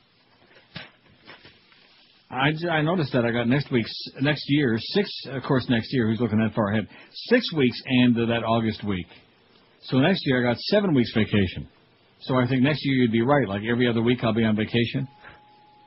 And of course by next year Joe Bell will be, like with Aerosmith, he'll be on permanent vacation. Who do you think they're going to bring in to replace him pretty soon? Think about it during the break. All right. 12 minutes after 1 at 560 WQAM. The Emerald, and by the way, Curtis for Geldy. Oh! Well, not really for Geldy, but Curtis in place of Geldy for nobody in the 2 to 4 rolling slot. Isn't that kind of strange? You can't say he's filling in for Geldy because it's not the Geldy show. He's filling the hole for Geldy, Curtis. Oh, now wait a minute. We got a new schedule? Oh, we got a new schedule now, and it says George is on. Look are these guys doing it or what, huh? That's right. Get yourself that revised schedule. All right. And you know something? I'm going to tear the whole thing up because I don't really care because I'm not going to be here anyway. Exactly. There's the revised QM schedule. If you want to get a hold of it, and by the way, Josh, in the next break, is going to give you my list of all my vacations the next 2 years. That's good. Be sure and tell them where I'm going, the flight numbers, all of these other things, the seat number to make sure that I can they can be close to them and confabulate with them on the plane, All right. And sign that CD. And sign a CD and your Neil Best of 30 T-shirt. About 30, man. Whatever the hell it is. I think if Tom Jicka would have written a piece about it in the paper, I think if Duff, instead of going to Kevin Baxter for that article, if he'd have gone to Tom Jicka, because all of our audience is in Broward, nobody reads the Herald in this thing. So I appreciate Kevin Baxter. That was a nice piece, so to speak. And the article wasn't bad either. But if he would have gotten over to Tom Jicka, then maybe we'd have gotten a little coverage or something. But Jicka, of course, he's playing hardball and hard ass. He didn't want to. No, of course he didn't want it. Wow, you know that? Well, I sent them info on it. You did? Yeah. And what did he say? I didn't get a reply. Yeah, of course not, because he's playing hardball. Because I mentioned the fact every day that all he writes about is puff pieces about all the network shows. He writes nothing about local, And that's because he's a loser. He's lazy and he's a loser. You're a loser, Tommy. Don't take it personally unless you want to.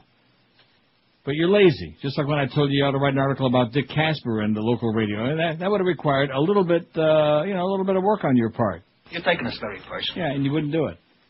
The Emerald Coast is Florida's #1 Asian gourmet buffet, as rated by Zagat Restaurant Review. And every Friday through Sunday night, you can enjoy Lobster Fest featuring Maine Lobster Thermidor. And every night at the Emerald Coast is Crab Fest with Alaskan snow crab legs, Dungeness crab, and Jonah stone crabs. The menu still includes fresh oysters on a half-shell and a sushi bar with over 30, count About 30, man. over 30 different items staring right back at you. The Emerald Coast also serves juicy, delicious New York steaks cooked to your order and hand-carved prime rib. I'm so tongue-tied by it, I'm ready for lunch. And on the weekends for dessert, leave room for the Emerald Coast famous 40-inch chocolate fountain. Hand dip your own strawberries, marshmallows, other decadent treats as well. I bet you can go in there and have a good pesadeki meal, as a matter of fact. Right? You don't have to have like a cheeseburger at the Emerald Coast. Check out their new all-you-can-eat. In fact, you notice one thing about the Asians, they don't eat cheese. You ever notice that? I mean, I'm not saying they don't eat it, but have you ever seen like in a Chinese or Japanese restaurant anything with cheese? I can't say that I have. That's probably because it has to do with a moo cow. Check out their all-new you-can-eat sushi bar featuring sashimi, tuna, tataki, over 20 different types of sushi rolls, and much more. The Emerald Coast, 3 convenient locations, a great place to pig out this holiday weekend and get saved by the Lord. They're in Sunrise, Sunny Isles Beach, and Pembroke Pines. Reservations suggested. For the Emerald Coast, call 954-572-3822. This is Neil Rogers. This is 560 QAM. Rock solid. Florida Marlins On Sports Radio 560 WQAM. Who sounds like a moron? It's time. Every time he speaks. It's the way God wants it to be. Wants to take a city and cover it in sweets. Ray Nagin can. Ray Nagin can. Ray Nagin can. Ray Nagin can, 'cause he wants to make New Orleans taste good. And I don't care what people are saying. Sounds like Jesse Jackson. We as black people. His comments are bizarre. Surely God is mad. He compares the locals to a Willy Wonka bar. Chocolate. Ray Nagin can. Ray Nagin can. Yes, Ray Nagin can. Ray Nagin can, 'cause he wants to make New Orleans taste good. It's time for us to come together. It's time for us to rebuild a New Orleans, the one that should be. uptown, or wherever they are. This city will be chocolate, a chocolate New Orleans. He never takes the blame for anything he says. Chocolate at the end of the day. Put that chocolate in some coffee and you'll off Juan Valdez. Ray Nagin can. Ray Nagin can. You know I can. Ray Nagin can, 'cause he wants to make New Orleans taste good. You can't have New Orleans no other way. It wouldn't be New Orleans. Just wouldn't be the same. I think I misspoke. 1240 was WGVA in Geneva, New York. I'm sure it's one of your favorite stations. Not 1210. 1210 was definitely WCAU. Don't confuse people. In Philadelphia. Well, we got to get this right. Our radio history, man. Radio history. We got 1,237 vote on the poll. What's your take on Iran? Impeach Bush before another invasion, before they do it again. 656, 53%. Impeach his ass, please. We can't even handle Iraq, 209. Blow them off the map, 170. All them schmata heads. No more killing, no more lies, 118. I know those weapons must be here somewhere. They're snappy dressers, 38. They aren't a threat to us, 38. And I hate this poll, only 8. Solamente ocho, that's amazing. That is shocking, only 8. And you want to know why? I think the Chronics are in church begging for forgiveness today. Have you noticed? Probably Miguel hasn't, but I bet you Josh has noticed it. It's 20 after 1 already. I don't want to give myself a canary and count my chickens before they lay the big one. But have you noticed the absence today? I mean, we had some idiots. Don't talk about it. You're ruining it. No, but you know what I'm saying, though, don't I know you? what you're saying. I'm a little surprised. And it's Friday. Wow. Yeah. Maybe it's going to be a good weekend. Oh, I'm sure it'll be a good weekend. I'm sure I'm going to find several good machines at the casino tomorrow. No, you got lucky the other day. You probably will have a bad weekend. Yeah, but I'm not going there. I'm going to Niagara. Well. There's plenty of machines there, man. They got 3,000 machines. They got a big sports book, and they got all the table games. They got anything you could want. And speaking of anything you want, boy, it's like it should be called Fallsview Casino and Meat Market. Is that right? Oh. You know, they talk about honeymoon couples go to Niagara Falls. I don't think most of those young people are honeymoon couples, but whatever they are really something else. It's not exactly like being, like in Hialeah.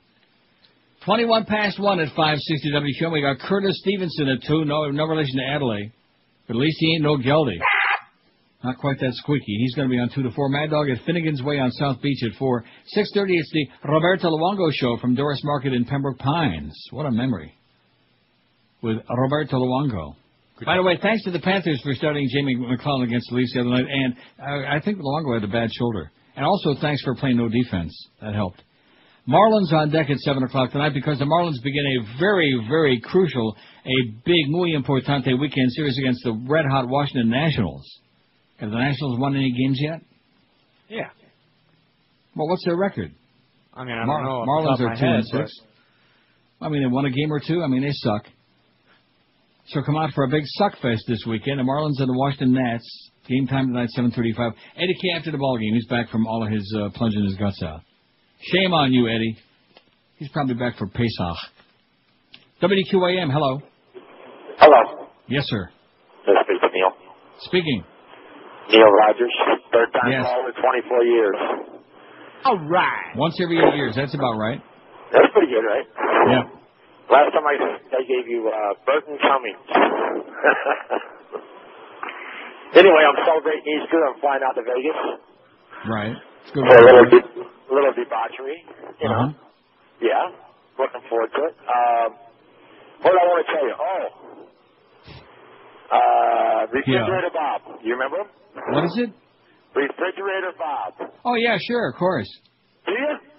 Is that Well, you? No, he's a good friend of mine. Yeah, he brought us that little refrigerator. It's still sitting in the QM studio right there where these guys are sitting their ass right now. Right, because they're too cheap to buy you one. Right. Right. So it continues. Doesn't matter. Well, tell him thanks again for us. All right. Thanks, Pally. Good luck to you. Punch your guts out. Okay. I'll call us in about 8 years. Refrigerator Bob. You see that little mini fridge that's sitting there, and then, of course, the microwave that's sitting on top of it. Yep.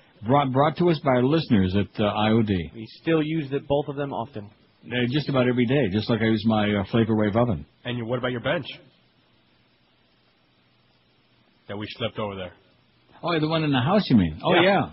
Yeah, that thing is in a different category. That some guy made that bench with like a lid on it, and you open it up, and there's all kinds of. I got light bulbs in it. I got all somebody also sent me a whole bunch of light bulbs. Do you fit in it? Yeah, in fact, that's going to be my casket. That's why I'm eating that low-carb pasta now, so I can get down slim enough to use that as a casket. Cheap funeral, you know, because I got all those grave-robbing friends that want to, have all the money left to them. 1,246 votes. See, if George were there, he would, jump right on it. Oh, yeah. He really is a hard ass. He's just brutal. 5, 6, 7. Oh, let's see. Before we do that, though, this I got to just mention in passing. The commander who led the elite 82nd Airborne Division during its mission in Iraq has joined the chorus of retired generals calling on Defense Secretary Donald Rumsfeld to leave the Pentagon. Leave now, Donnie, Hermann Goering Jr., and take your anthrax with you.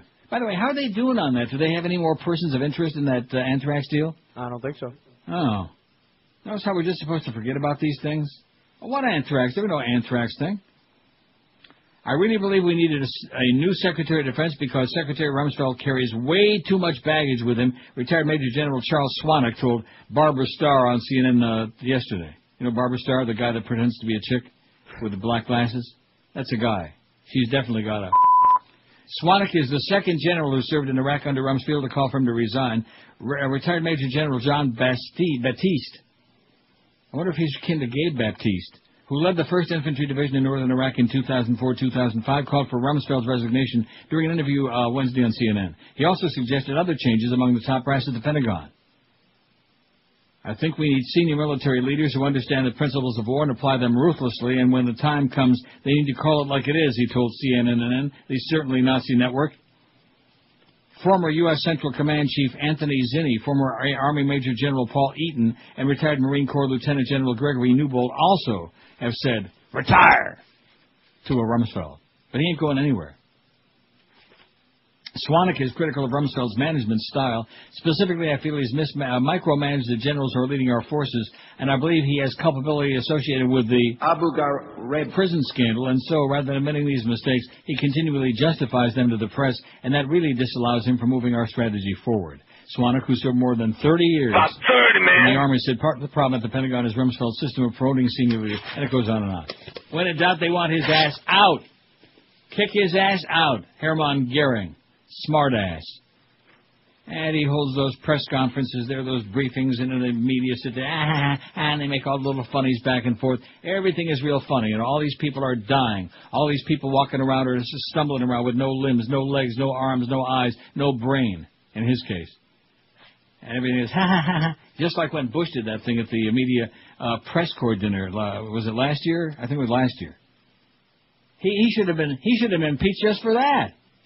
Oh, I don't see any weapons over here. And then he goes across, I don't see any over here. And they're all, yeah, very funny. Tell that to the parents of all those dead kids. Very amusing. And the public is worried about, Barry Bonds and about, the Duke lacrosse team. And why? Because the media, I told you this during the Alien days, that wasn't anybody's business. It was a private child custody case. There wasn't any reason anybody had to stick their big nose into it, including Ramon Saul Sanchez. God. So anyway, I bet you Miguel would know how Maris Greasy Ass is doing. What's she doing? I still don't know. Well, you better, that's your assignment. Yeah, I'll go find out. After you stop bugging Joe Bell about these CDs, find out about Maris Greasy Ass. Hey, here's a silly question. Have you tried the pizza and pasta at John the Baker's? Well, if you have any taste at all, the answer is obviously yes. You know how great it is. John the Baker, the best Italian restaurant this side of University Drive, and now two great locations for you. Two Groat locations. Remember Dick Groat, shortstop, Pittsburgh Pirates, 1960.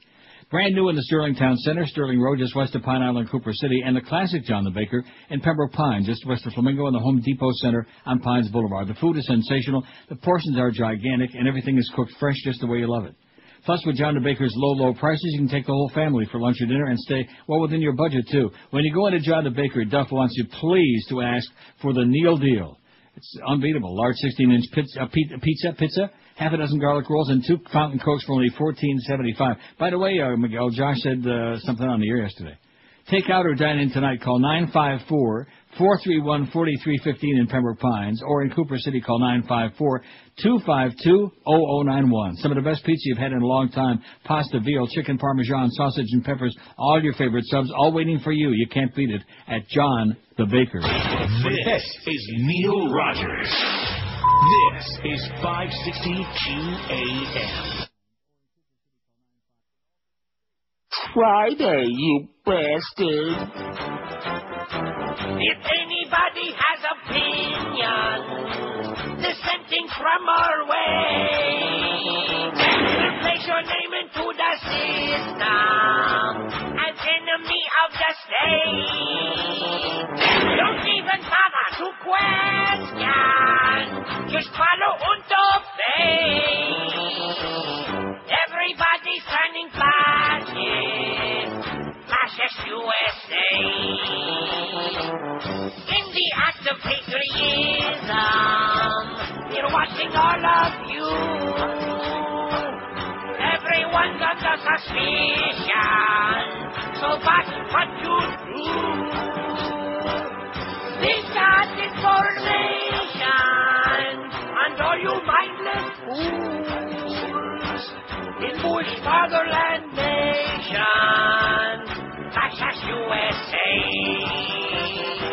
You gotta hate those Jews and Clinton liberals too. Believe everything we tell you. Absolutely. On the state-run news. Blood war for cornbread. Fill up your Escalade. A Reuben Cheney Bush venue. Fascist USA. We don't want to see our jobs go. A bad economy's good. We're fascinated by J-Lo. Don't read no stupid books. All now are embracing the tax American way. Everybody's turning fascist. Fascist USA. Absolutely correct, 134, Curtis Stevenson standing by, too. He's going to be talking heavy-duty hockey talk, I'm sure of that, and Marlins, too. And don't forget about, here's a story you're going to like, All right. unless you're a cat lover. Far from the bright lights of Broadway, a drama of a different sort is playing out in the nooks and crannies of a 19th century building in Manhattan's Greenwich Village. Poor Molly. Oh, you've seen this? Yes. A cast of characters, including animal rescuers and self-described cat therapists, continue their effort today to lure an 11-month-old, black cat named Molly out from the innards of the building, where she's been trapped for nearly 2 weeks. Here, Molly. Here, kitty, kitty, kitty. The activity was centered at the basement wall and ceiling of a Greenwich Village delicatessen where Molly had been official house mouser until wandering into a narrow space between walls and becoming lost in what rescue supervisor Mike Pastore described as a maze of beams and pipes going every which way but loose. Rescue efforts resumed about 8:30 this morning, said Pastore. We're still drilling holes, but so far, nada. Now, don't tell me you saw an update on this, because that would make this story obsolete. No, I saw them searching this morning. They're still searching. Yeah. With city building officials on hand to supervise, more bricks were hammered out in the cellar of the 157-year-old four-story building on Hudson Street. The edifice is part of a landmark historic district where alterations are prohibited without official permission. Yesterday, Pastore said he hoped Molly's situation would be seen as enough of an emergency so we can knock out a few more bricks. Just like they did in the sales department. They knocked several bricks out. The Landmarks Commission told rescuers they should do whatever is necessary to recover the cat, agency spokeswoman Diane Jackier said. In another move, 2 kittens were brought to the scene in a carry-on cage in hopes that their mewing might trigger Molly's maternal instincts enough to draw her out. Meow. Pastore, field director for Animal Care and Control, a private organization with a city contract to handle lost, injured, and unwanted animals, said the rescue was the most difficult in his experience. Oh, they really ought to buy our CD now just in honor of Molly, shouldn't they? Oh, yeah. I've done this dozens of times, even in zero neighborhoods where you're lucky to get out alive, he said. Molly's meowing could be heard so clearly on the sidewalk outside the building, it seemed like she might be a foot or less inside the wall, though blocked from view by vertical studs and other obstructions. Here's one of the great lines in all history. She's right there, said Pastore. I'd like her to be able to reach in and grab a piece of fur. That's what's so frustrating. I told you. Okay. On Wednesday, bricks had been carefully removed at various spots to give Molly an escape route. Molly stayed put. Pastoure's team got a fleeting look at Molly through a tiny video camera sneaked into the crawl space, but couldn't get to her. A cage baited with food was left overnight. Molly didn't bite. Even catnip, the feline aphrodisiac, had no effect on the timorous tabby. Television reporters solicited the views of dog walkers, other passers-by, who paused to watch the activity that was making headlines all across the USA and abroad. I think she's really scared, but I think she'll come out. See, like I said, there's all kinds of innocent people dying all over the world because of this Bush fascist regime, and we're worried about putty cats. Here, kitty, kitty, kitty. I think she's really scared, but I think she'll come out, offered Cat, and that's probably like Tom Cruise, too. He's scared, but maybe one day he'll come out. Said Catherine Maida, 10, who was walking her small dog, Pepito, with babysitter Philomena Brady. What's more ridiculous, Pepito or Philomena? On Thursday, Carol Wilborn, the cat therapist, knelt on the sidewalk next to the building's outer wall and tried to coax Molly out with what she hoped were soothing words. I hear you, sweetheart, she cooed. Come on, Molly, you can do it. Everybody wants you to come out. Nobody's going to hurt you. It's like that scene in South Park where they're trying to coax Tom into coming out of the closet. After a few minutes, one of Pastoure's aides wearing a surgical mask emerged from the dusty cellar, asked Wilborn to stop. I think you're stressing her out, she said.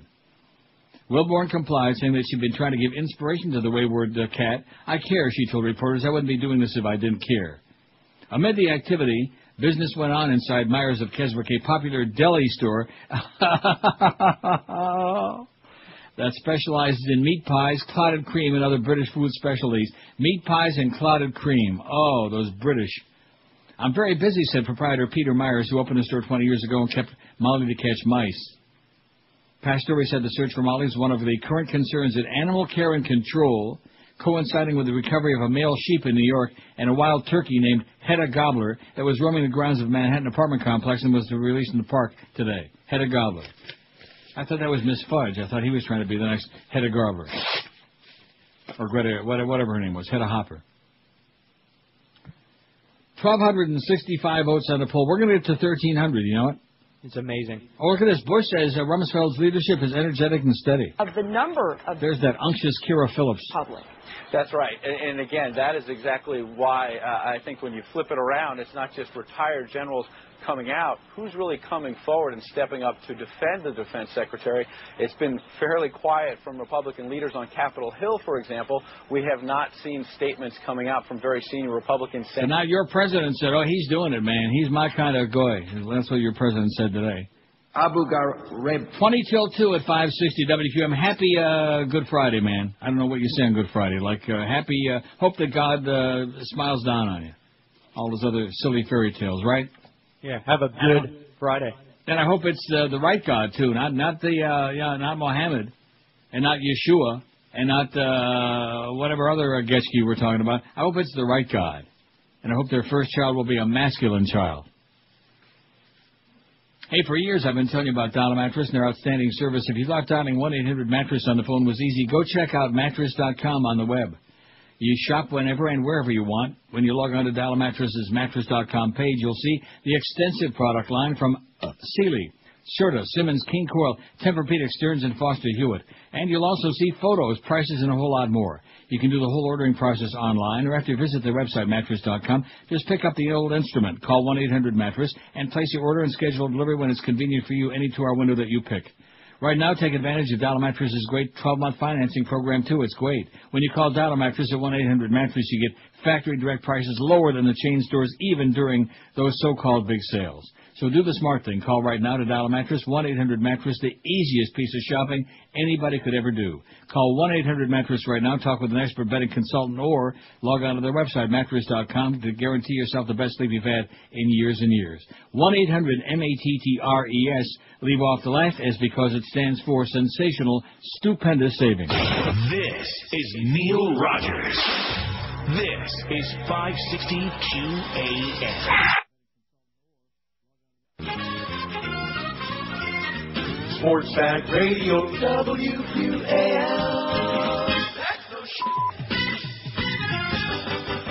Jesus land, Christian park, where you won't go to hell when you die. Jesus land, Christian park, where ignorance and hatred thrive. You fairy. Ride, ride, ride the holy roller will ride. The only roller coaster that never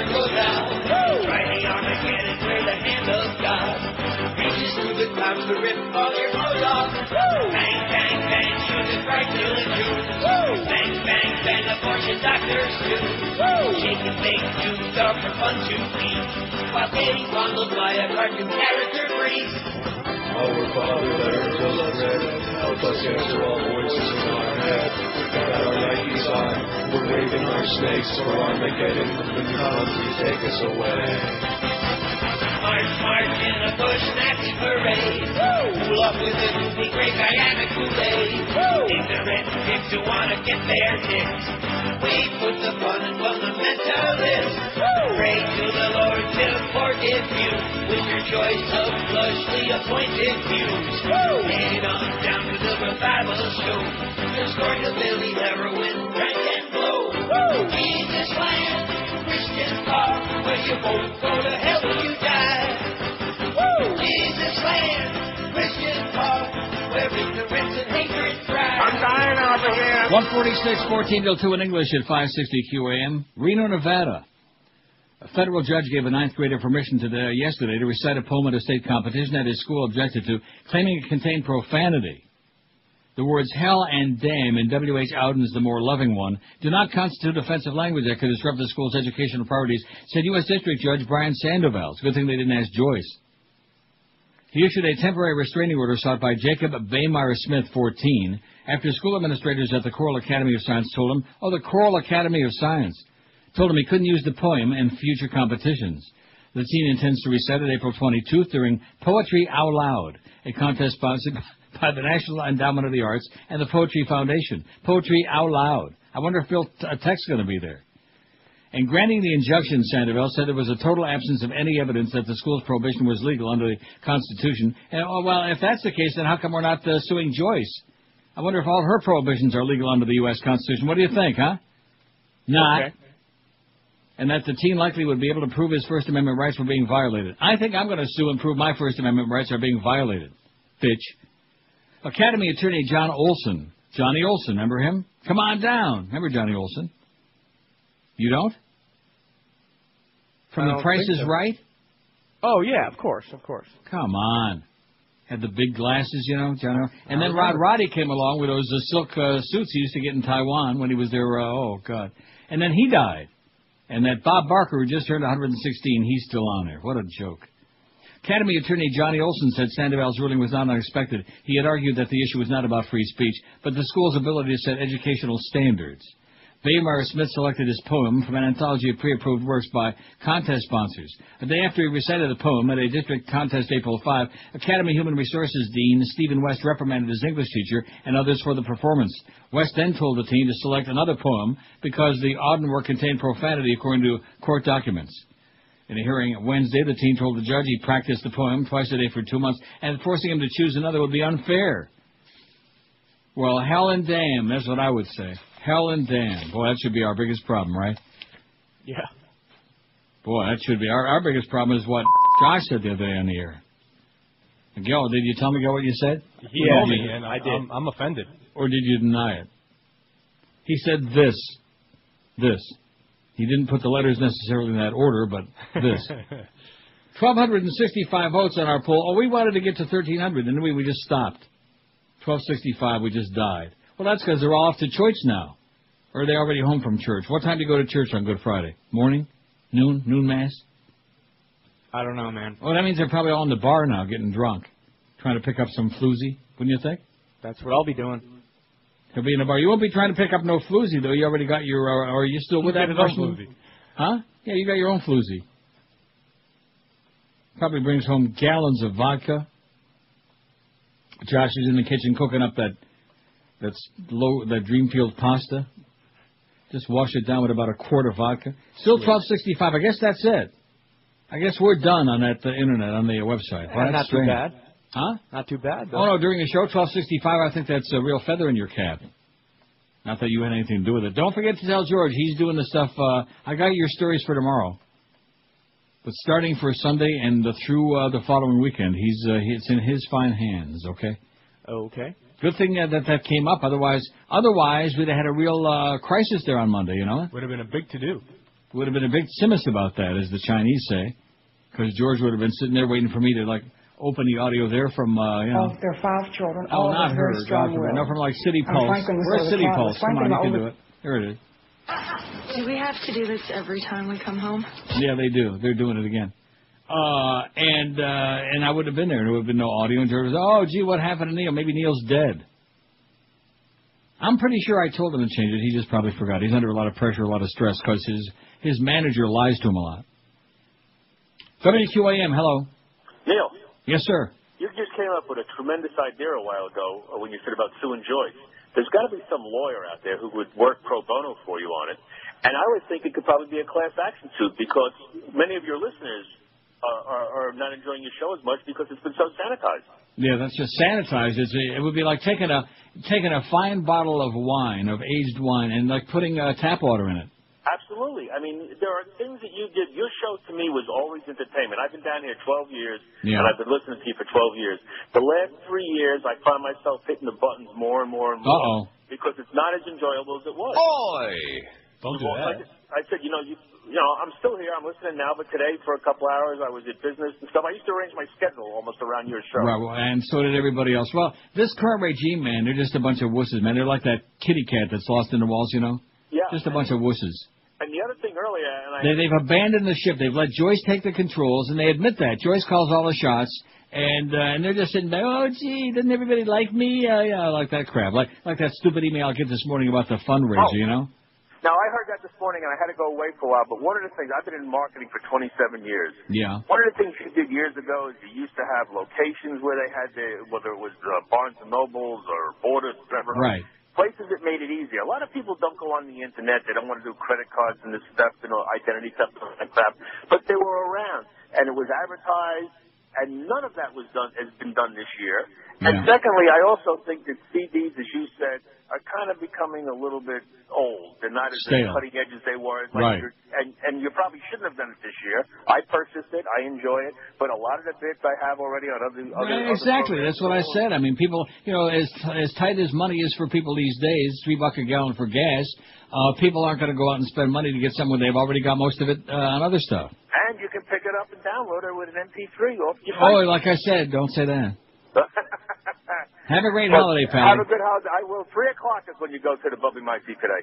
Okay, well, listen, pray for me. Okay, I will, and enjoy your vacation. Okay, thanks. Bye-bye. Yeah, pray for us, man. We need it. We got Joyce. We haven't got a prayer.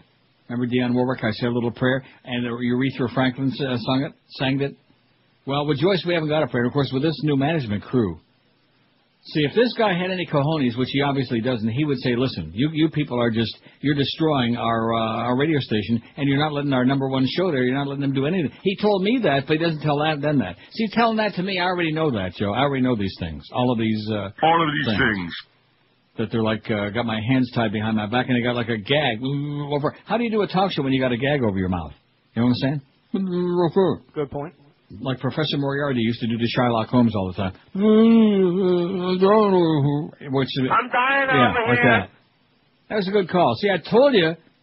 I don't understand what happened, though. How is it possible we got to 1265, and is something wrong with our website now? I don't want to, like, walk out of here at 2 o'clock and then find out, Eric had some kind of the cat got caught in the wall. There's something very strange there. What do you got? Look on your thing there. What do you got? How many votes? Hold on. His computer is really slow now when he says it. I still got 1265. Yeah, mine it got to there. We were smoking, and then that's it. That's the end.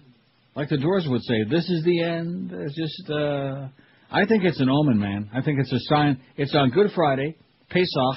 I think it's a sign from God. This is Neil Rogers. This is 560 QAM. It stinks in Miami town. Increíble. At 560 WQAM. Oh!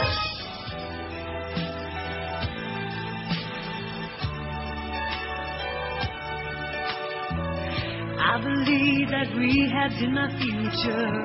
If I keep carrying on this way, if I said I'm sober, it was just a lie. I am so freaking high but it is easier than go to a meeting and say, hi, my name is Whitney. I started long ago, smoked some pot and did a little blow, heroin and LSD, angel dust and some peyote, love crystal meth and ecstasy. I'm lying if I say that I'm drunk free, airport security. They found some pot on me. You'll find the greatest drugs, they're all inside of me. Bye, bye, bye!